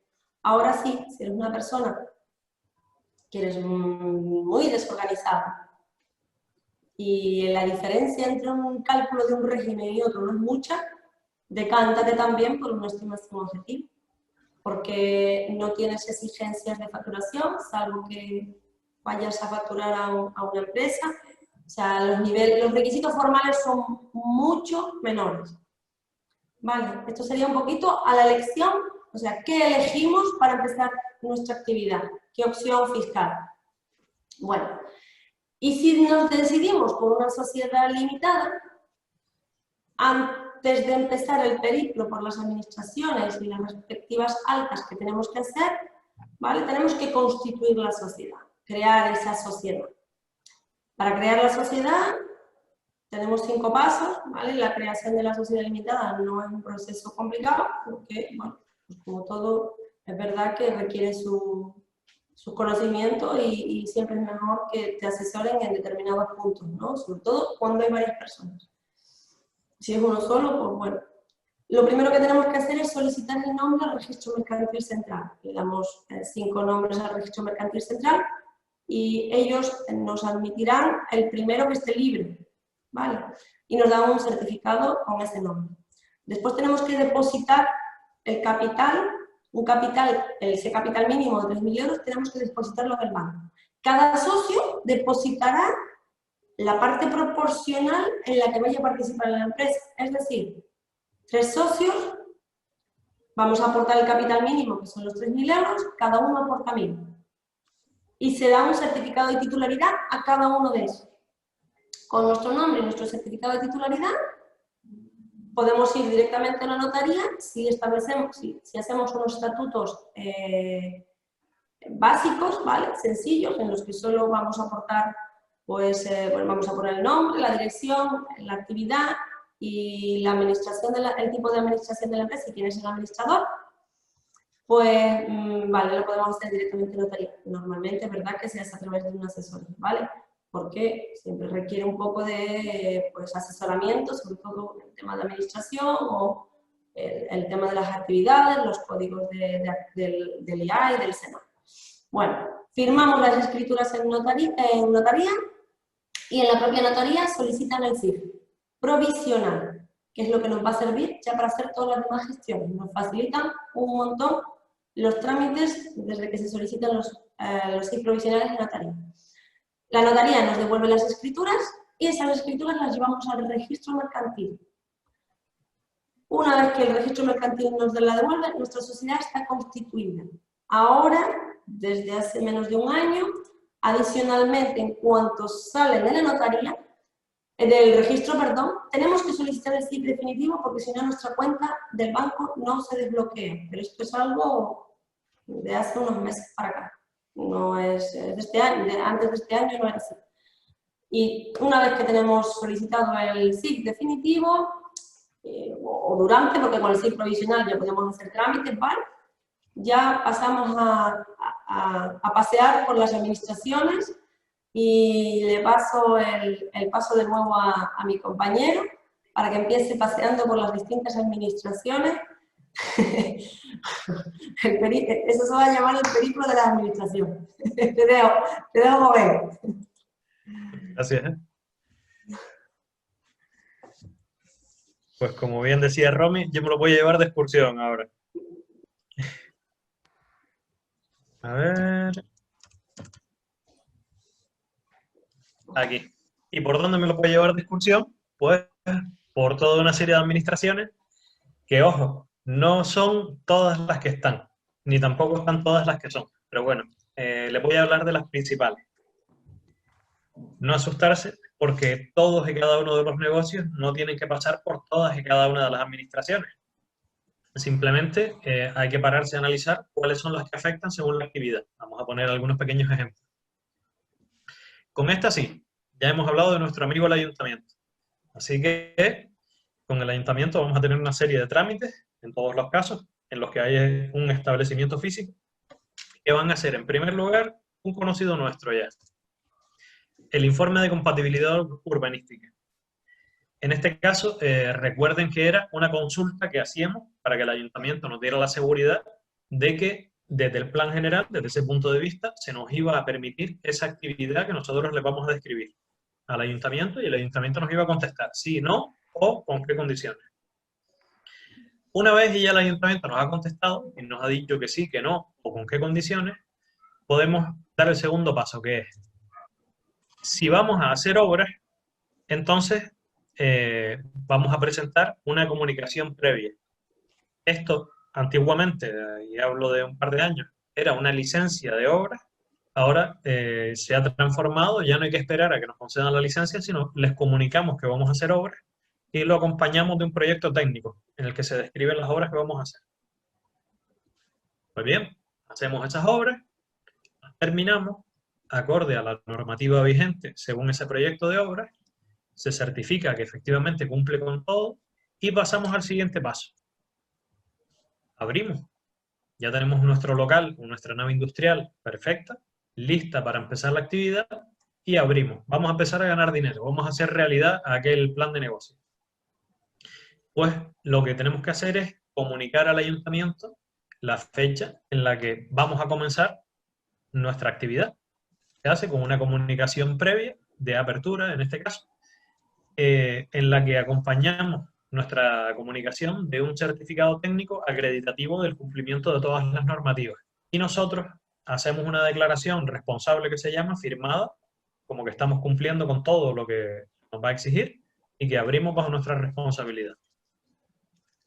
Y por último, si para nuestra actividad necesitamos que entren o salgan vehículos en el establecimiento, bien porque es un taller, bien porque tenemos una actividad de carga y descarga, una zona de carga y descarga, pues para poder atravesar la acera, igual que en los garajes particulares, tendremos que solicitar una autorización de vado. Esto lo hacemos después de la comunicación de apertura. Primero comunicamos la apertura y después iniciamos el trámite de la solicitud de vado. Van por este orden. Y, como decía, si es necesario, no es algo que se haga siempre. Otra administración por la que vamos a ir pasando con nuestra guagua de excursión. La Consejería de Sanidad. No siempre, no todos los negocios pasan por la Consejería de Sanidad. En este caso son aquellos que tienen que cumplir ciertos requisitos, como por ejemplo, industrias que manejan productos sanitarios o productos de alimentación. Les pongo un ejemplo para aterrizar. En este caso estamos hablando de las mermeladas de la tía Carmela, por ejemplo. En ese caso vamos a fabricar una mermelada y la vamos a etiquetar con nuestra marca y la vamos a sacar al mercado. ¿Qué nos exige la Consejería de Sanidad del Gobierno de Canarias? Que nosotros la etiquetemos con nuestro registro sanitario, que garantiza que cumplimos con todas las condiciones sanitarias. Y eso conlleva que nos inscribamos en el registro sanitario de la Consejería de Sanidad. Otra situación diferente, mucho más sencilla que esta. Vamos a poner una tienda de alimentación. En ese caso, no es necesario, no vamos a etiquetar, no vamos a inscribirnos en ningún registro. Disculpen un segundo, que la informática está haciendo de las suyas.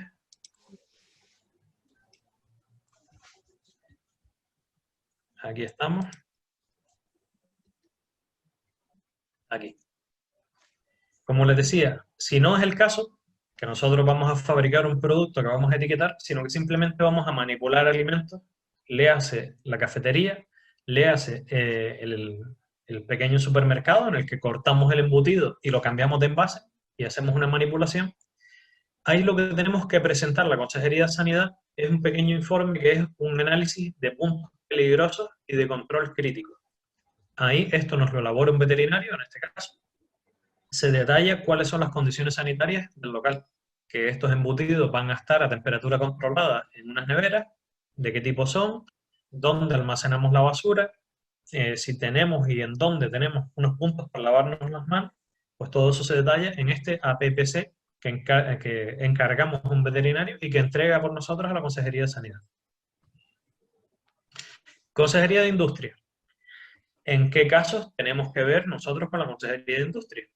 Bien, si hemos tenido que hacer una nueva instalación o una adaptación importante de la instalación eléctrica, nueva instalación de gas, adaptación o nueva instalación de contraincendio, pues para ponerlas en marcha tenemos que presentar toda la documentación a la Consejería de Industria, de que existe una nueva instalación, bien nueva o bien reformada. Y aquí les lanzo una palabrita, que yo creo que les suena, y es boletín. ¿Les suena esa palabrita, verdad? Pues ese boletín es un documento en el que se da fe de la existencia y de las características de una nueva instalación. Y ese boletín, junto con otra documentación, se entrega a la Consejería de Industria. Por lo tanto, no es algo tan lejano. Otros trámites con esta consejería. Registro industrial. Si nuestra actividad es una actividad de transformación o de fabricación, pongamos, por ejemplo, un taller metálico que elabora productos metálicos. Pues esa actividad tiene que inscribirse en el registro de industria para que la tenga contemplada la Consejería de Industria para su normal funcionamiento. Y un caso concreto del registro industrial sería un taller de automoción, taller de coches o taller de motos. En ese caso, ellos tienen su propio registro. Y esto lo podemos ver en el día a día si pasamos por delante de un taller en unas placas que tienen en la puerta, unas placas azules con unas casillitas blancas, donde indica un número de registro de taller, tiene como una matrícula. Pues ese código corresponde a su número de inscripción en el registro de talleres de la Consejería de Industria. Por eso digo, en los segundo y tercer caso, si procede porque es una industria o porque es un taller de automoción. Lógicamente, si no, pues simplemente en el caso de que hagamos nuevas instalaciones. Otra administración por la que vamos a pasar a nuestra excursión, pues la Consejería de Turismo. Si nuestra actividad tiene que ver con la actividad turística. Una agencia de viajes, un apartahotel, una vivienda vacacional, un hotel, simplemente, pues tenemos también que acercarnos a la Consejería de Turismo para inscribirnos en los correspondientes registros y cumplir también con sus propios requisitos.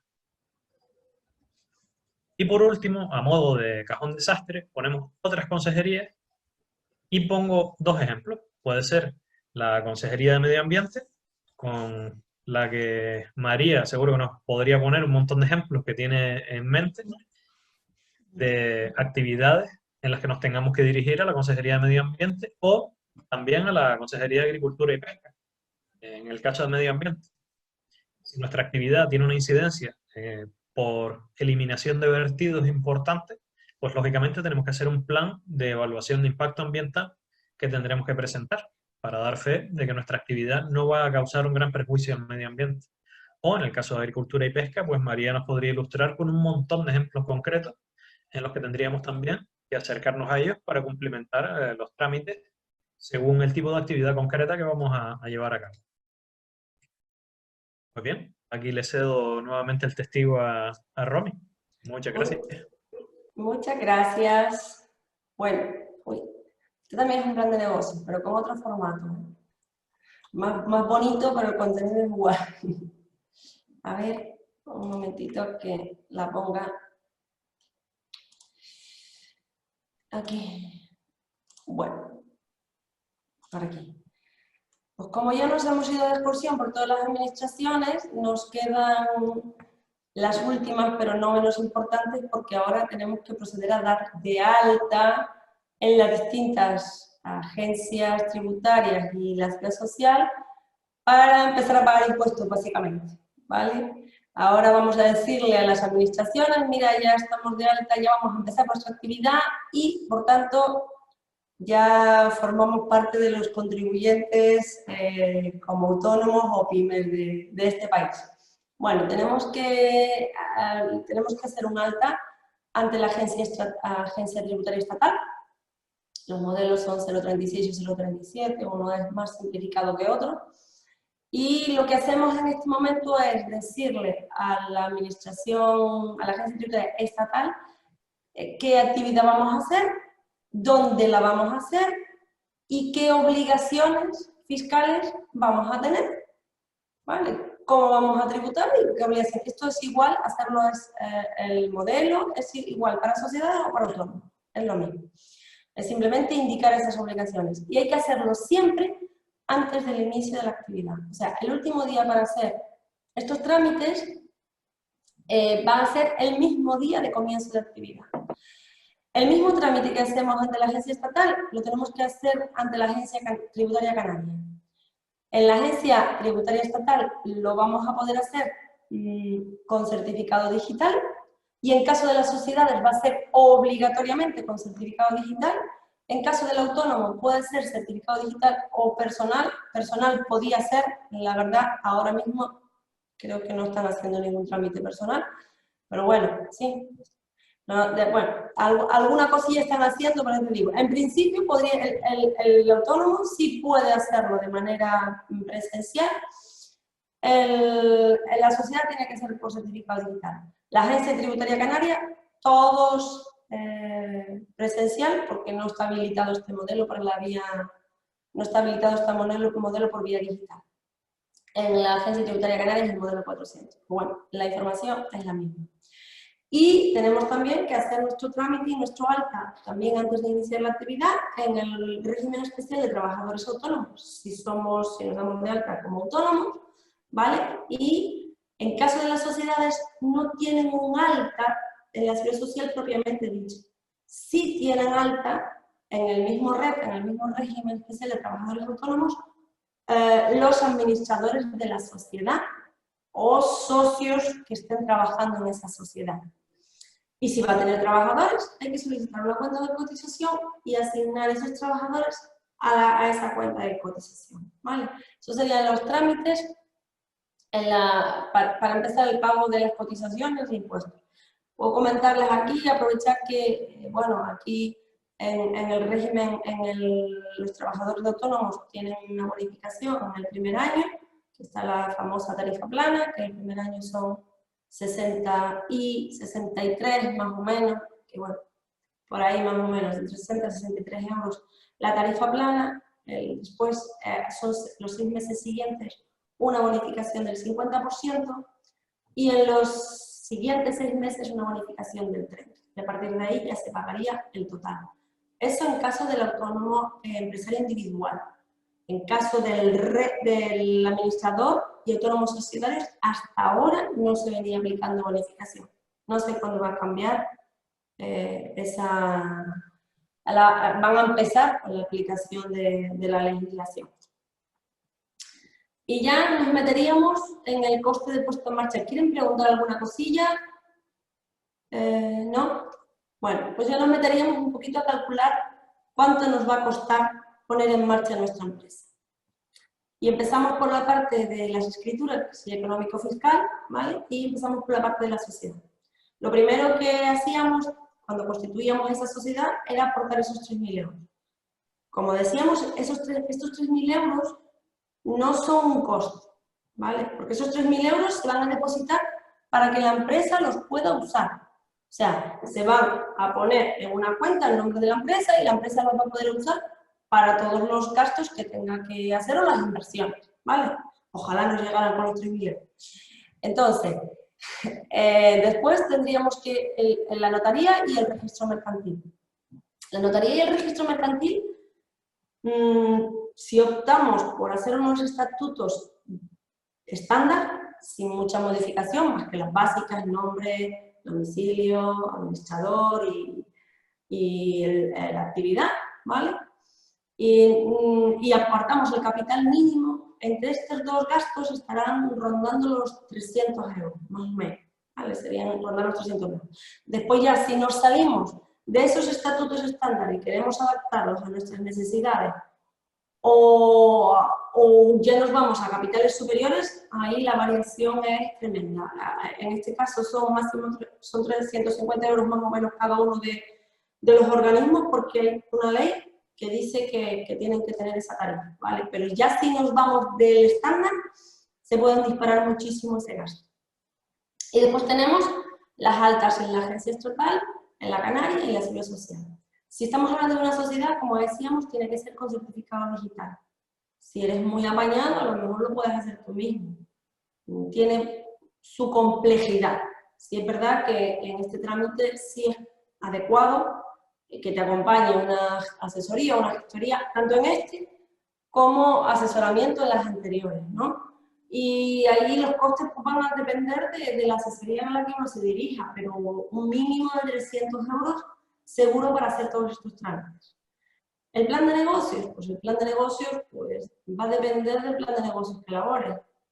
Podemos hacer un plan de negocios propio y con 4 ideas y los ingresos y los gastos, porque no tiene coste ninguno. Y después, dependiendo de lo exhaustivo o lo grande o el proyecto que tengas, pues el plan de negocios puede ser de cantidades astronómicas, o sea, que podemos irnos de cero a cantidades de miles de euros, miles y miles de euros. ¿Por qué? Todo va a depender de lo grande o pequeño que sea nuestro negocio y de la exhaustividad que tenemos. Hay un único... El plan de negocios, yo sé que al principio son muchos conceptos y demás, y no, la mayoría de las personas es verdad que no se hace un plan de negocios cuando empiezan, ¿no? Pero sí es importante ese análisis inicial de lo que tengo previsto ganar y lo que voy a gastar para saber si es viable o no, y un plan, aunque sea en la cabeza, de lo que hay, ¿no? Un análisis. Hay un único caso en el que yo digo que no hace falta un plan de negocios, no es el caso que estamos tratando nosotros, que llevo un local y por tanto una inversión. Pero sí es el caso en el de la persona que tiene una situación económica que no tiene nada que perder, que se encuentra sin trabajo y que la inversión que tiene que hacer es mínima. En ese caso, pues el plan de negocios sobra, porque evidentemente no tienes nada que perder, y cuando no tienes nada que perder, pues ¿para qué vas a invertir en hacer un plan de negocio? ¿No? En los demás casos siempre es recomendable, por lo menos, esa cuantita de ingresos y gastos. A nivel de empresario del autónomo, pues aquí para hacer las gestiones en la Agencia Estatal Canaria y la Seguridad Social tienes varias opciones. O vas personalmente, o vas a la ventanilla, a la Cámara de Comercio, ventanilla única, que es una opción bastante recomendable si no quieres invertir en una asesoría o una gestoría, porque yo hace muchos años, es verdad que tenía bastantes errores, ¿vale? Pero en los últimos años está funcionando muy bien y hacen un buen asesoramiento. Por lo tanto, en ese caso, pues van a ser, si tú acudes a esas opciones personales o ventanilla única, pues la inversión que vas a hacer son 0 euros, ¿no? Y después, pues ya si vas a una asesoría o una gestoría, pues va a depender a quién vayas. O sea, si vas a Deloitte o si vas a tu cuñado, ¿no? Eso va a depender de quien te preste servicio. Y el plan de negocios, pues estaríamos en el mismo caso, exactamente, que en el caso que veíamos anteriormente de la sociedad, va a depender de la complejidad. Y ahora paso el turno de nuevo a Ismael, que hable de los gastos, de lo que vamos a invertir en el local, que yo anticipo que es la inversión más fuerte que vamos a hacer en nuestras actividades. Bueno, no metas miedo tampoco, Romy. No, es la inversión más fuerte y es la que hay que tener en cuenta. Lo otro estamos hablando de cosas mínimas. Hombre, a ver, todo va a depender también del tipo de negocio que montes y de lo bonito que quieras. Si quieres hacer una cafetería, tú puedes hacer una cafetería con 10, puedes hacerla con 1 millón. Aquí hay de todo, ¿no? Se nota aquí la experiencia de Romy, que también ha visto muchos negocios empezando.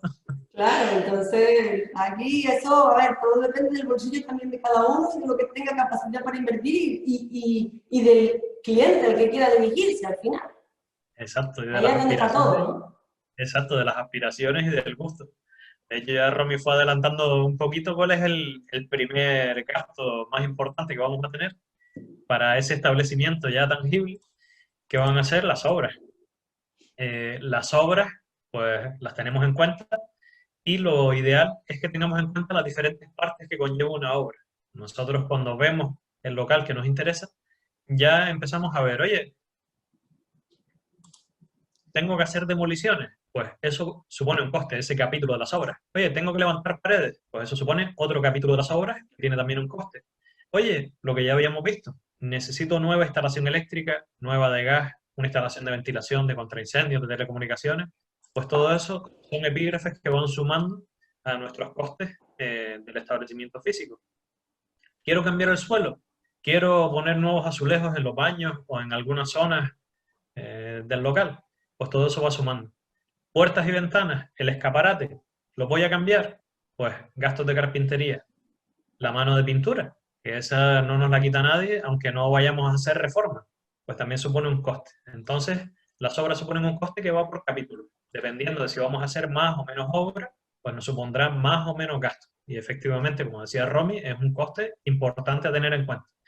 Ojo, lo podemos evaluar de esta manera por capítulo y poner números haciéndolo por capítulo, o aquí les voy a dar la regla del punto gordo. No exacta, pero es una regla rápida y sencilla.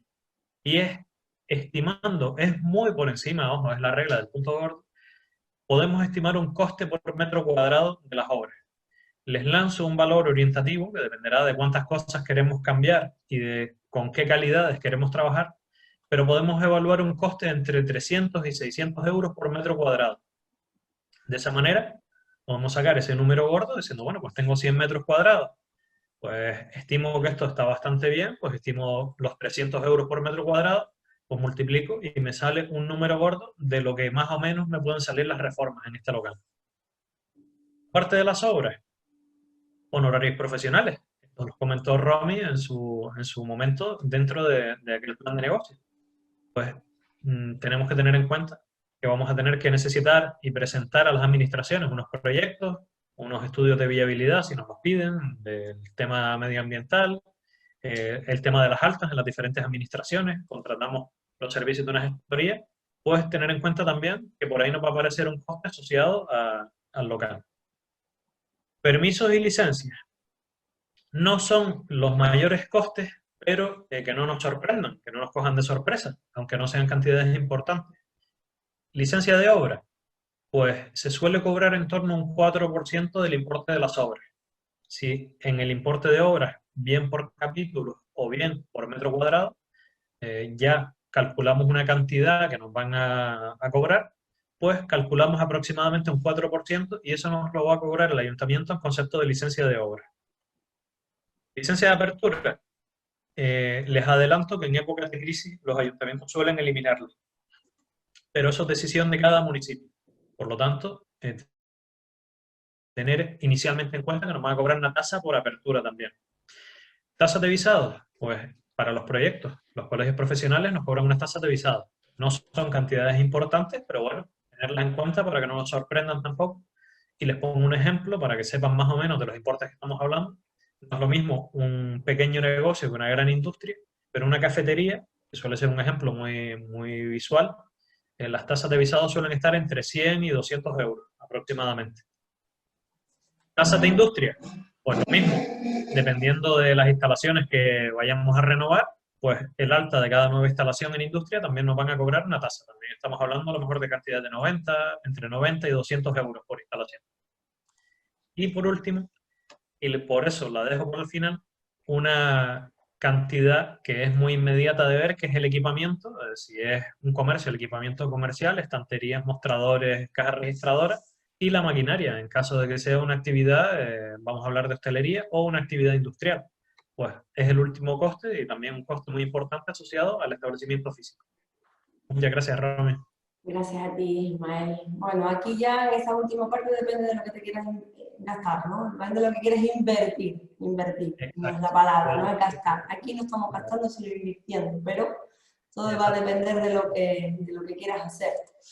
Bueno, y por último, el último apartado es un control de ingresos y gastos. Yo creo que, bueno, el control de ingresos y gastos sigue teniendo la misma estructura, que por cierto no sé por qué en esta no está cambiada, que era un año solo, pero es la misma estructura que veíamos con el plan de negocio, o sea que en realidad, vamos a ver, es hacer esa cuenta de resultados que hicimos en el plan de negocio, pero esta vez, en vez de hacerla al plan de negocio, sería pues, adaptada a los gastos, los ingresos y los gastos reales que vamos a tener y tener en cuenta todas esas partidas que hemos ido viendo. Como hemos hablado ya, bueno, pues de las ventas, del coste de las ventas, un poco de los gastos de personal y de todos esos gastos de arrendamiento, las reparaciones, los servicios profesionales, seguros que no nos quita nadie. O sea, hay una determinada, si nosotros tenemos un local, hay determinados gastos con los que sí o sí, sea la actividad que sea, vamos a tener que contar. Y entre esos va a ser si somos autónomos, va a ser como mínimo nuestro seguro social, va a ser el arrendamiento, va a ser unos seguros y sería conveniente pues, también unos servicios en la publicidad también. Los suministros también son imprescindibles. Otro gasto que no supone un pago serían las amortizaciones, que es esa cantidad que llevamos a gastos anualmente de las inversiones que hacemos, ¿vale? Y si hemos pedido un préstamo, pues vamos a tener gastos financieros también, en los resultados financieros, ¿vale? Y los impuestos, que si hay beneficios, hay impuestos, sí o sí. O sea, si es una sociedad va a ser un 25%, y si no es una sociedad, pues va a depender de nuestro nivel de beneficios total, la cantidad que vayamos a tributar a Hacienda por ese beneficio. Y con esto terminaríamos el taller. Si quieren hacer alguna preguntita o comentar algo.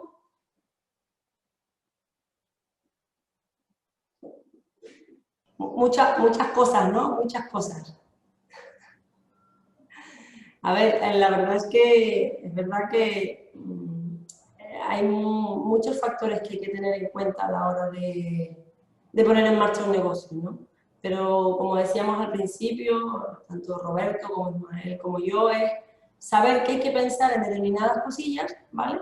Y después, en ese momento, saber, no lanzarse, sino decir, oye, pues yo tengo que pensar en esto. Pues mira, yo no sé cómo hacerlo. Pues busco un acompañamiento para que me ayuden a fijar bien en qué cosas tengo que pensar. Y quedarse con la idea simplemente de, oye, para que me salga bien, voy a poner todo lo que está de mi parte, ¿vale? Para que mi proyecto salga adelante.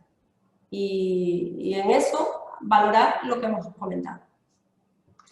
Si quieres, Romy, por favor, deja de compartir pantalla. Sí, perdón. Sí. Y así nos vemos todos así. Sí, las caras mejor. Voy a saludar que conseguí lo del micrófono en ajuste. Y voy a aprovechar. Hola, mi nombre es Marisol, yo soy profesora en el Instituto Tomás Morales este año. Me tocó eso, asignaturas relacionadas con emprendimiento, y además me cayó así a última hora que me enteré que soy la coordinadora y gestora de la red de emprendimiento. Con lo cual estoy ahí metida al 1000 por 1000. Y nada, muy bien todo, pero tenía una pregunta que me quedé con la ganas de hacerle a Ismael, y si me permite te la voy a hacer ahora. Sí, en todas las preguntas que hiciste en el tema de los locales, el derecho a vuelo, si un local tiene derecho a vuelo, ¿puede ejecutar el propietario obras en ese local? ¿O tiene que pedir permiso? O sea, yo creo que es importante saber, ¿no? Si un local, si no tiene nada fabricado en la parte superior y tiene derecho a vuelo, ¿no? Creo que es interesante saberlo. Y en caso de lo que lo tuviera, mi pregunta es, ¿tú puedes ejecutar esas obras solamente diciéndole al inquilino, me voy a meter en obras?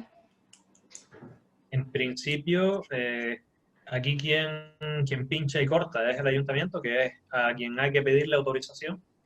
¿Vale? Y ya la relación con los vecinos entra dentro de la buena vecindad, de avisar con tiempo que se van a hacer obras y de perjudicar lo menos posible su actividad. Al inquilino, vale. O sea, que si el proyecto está hecho y sí que hay licencia, realmente sí que se podría hacer, pero intentando, perjudicarle lo menos posible. Exacto, sí, muchas veces ya no voy al derecho a vuelo, sino a determinados establecimientos. Las comunidades de vecinos, ya no solo un vecino, sino comunidades de vecinos quieren oponerse. Pero claro, legalmente no tienen opciones de las que agarrarse para poder prohibirle a una persona que haga algo que legalmente es permisible. Que pueda hacerlo, vale. Exacto. Si es legal, gracias. Lo puede hacer. De nada, gracias a ti, Marisol. Okay. Bueno, también quería comentarles, casi es que me presenté fatal. Yo también fui, llevé coordinadora, ¿no?, de la red Enlaza Emprende en el Instituto Ana Luisa Benítez este curso pasado. Y también uno de los años que estuve en la FP Agraria, estuve en varios sitios, en 3 islas, estuve en Teguise, uno de los cursos, dando el ciclo que había, que creo que ahora han cambiado, de agricultura ecológica. Fue un año muy bonito también. Y entonces me surgían algunas dudas. Bueno, supongo que eso nos lo resolvería industria a la hora de... o el ayuntamiento, ¿verdad? Por ejemplo, en temas de agricultura ecológica, a la hora de transformar la materia prima está muy relacionado con cuando son pequeñas explotaciones y se quieren transformar productos, por ejemplo, para hacer mermeladas, ¿no? Pues son industrias bastante artesanales. Entonces, no sé hasta qué punto, si una persona quiere poner una fábrica, una fábrica no, perdón, una empresa en la que elabore, ¿no? Y envase ese producto, pues las características del local supongo que dependerán de, aparte de todo el tema sanitario y urbanístico, pues también de la producción que se pretenda sacar, ¿no? No sé si me equivoco. Sí, creo que entendí la pregunta, que en este caso, sí, el primer punto es fijarnos en las necesidades técnicas. Cuando hablamos de las necesidades técnicas es al margen de todo lo que nos van a prohibir o nos van a autorizar. Primero es fijarnos en nuestras propias necesidades, de cuántos kilos mensuales o semanales voy a mover. Sí. Y entonces primero te fijas en cuántos metros cuadrados necesito, qué potencia, qué espacio de almacenamiento, y ya después pasamos el filtro de ¿y esto me lo van a permitir o no?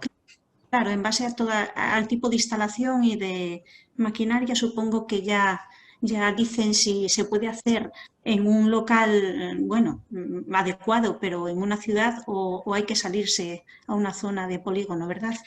Exacto, sí. Normalmente el criterio suele ser la potencia de la maquinaria. Hasta cierto límite de potencia se permite dentro de las zonas urbanas. Si se sobrepasa ese límite de potencia de maquinaria, pues obligan a irse a los polígonos industriales. Pero sí, normalmente si son pequeñas actividades, te hablo del ejemplo aquí en la isla de Gran Canaria, el más común, Las Palmas de Gran Canaria, si la potencia de los motores de las máquinas, ojo, si es una máquina que calienta, en ese caso es una resistencia que da fuera, pero empezamos a sumar potencias de motores, batidoras, motores de neveras, etcétera. Si no sobrepasamos los 7 kilovatios, creo que te hablo de memoria, 7,35 kilovatios, se puede mantener dentro de la zona urbana. Bien, porque eso es determinante. Para pequeños negocios, para empezar, es determinante. Bueno, es bueno saberlo. Bien, gracias. De nada. Pues si no hay ninguna otra pregunta, vamos terminando ya la tarde. Les avisé, no les cogió de sorpresa que la formación iba a ser un poquito intensa, pero también que era necesaria, ¿no? Y yo creo que es importante saber todos estos parámetros, ¿no? Antes de meterte en la aventura de emprender y saber que tiene una responsabilidad y unas exigencias, ¿no? Yo creo que en ese sentido tanto Romy como Ismael nos han planteado un escenario bastante real de lo que se encuentra o se va a encontrar la gente ahí en la calle, ¿no? Cuando asoman la cabecita, pues esto es lo que se van a encontrar. Entonces, bueno, vamos a publicar una de las formaciones que se van a dar durante el mes, cuando la Agencia Canaria de Investigación pues haga selección de actividades. Una seguramente se publica en la plataforma de Ciencia Canaria, con lo cual si quieren rescatar esta formación, sepan que de todas formas una vez que ya se publique en la plataforma de Ciencia Canaria, nosotros le enviaremos el enlace, ya que nos han facilitado el correo electrónico, y tanto Romy como Ismael a lo mejor también tienen algún material que quieran facilitarles, entonces se lo haremos llegar a los correos que nos han facilitado. Y nada, para el cierre, muchas gracias por haber estado aquí esta tarde. El centro educativo pues al final se tuvo que ir antes, y nada, comentarles que esta actividad forma parte del programa, concretamente de las miniferias de la ciencia y innovación en Canarias, que es un evento de la Consejería de Economía, Conocimiento y Empleo, a través de su Agencia Canaria de Investigación. Y vamos a estar durante todo el mes desarrollando actividades. En el chat he puesto tanto el enlace directo a las miniferias de la ciencia como el enlace al programa Semanas de la Ciencia, porque van a ser 2 eventos que se van a estar desarrollando a la par durante el mes, y tanto en uno como en otro van a haber infinidad de actividades de diferentes materias, y todavía en algunas actividades se pueden inscribir. Así que ahí está en el chat el enlace y pueden consultarlo por si les interesa alguna cosita más. Y nada, gracias Ismael, gracias Romy por estar aquí esta tarde. Nos seguimos viendo durante el mes, que nos quedan formaciones. Y nada, buena tarde.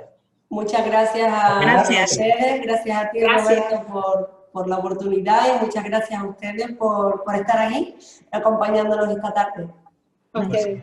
Gracias. Y gracias también por la paciencia que nos han tenido de aguantarnos todo lo que hemos ido volcando, y esperamos que sea de provecho para ustedes. Sabemos que nuestra materia no es del...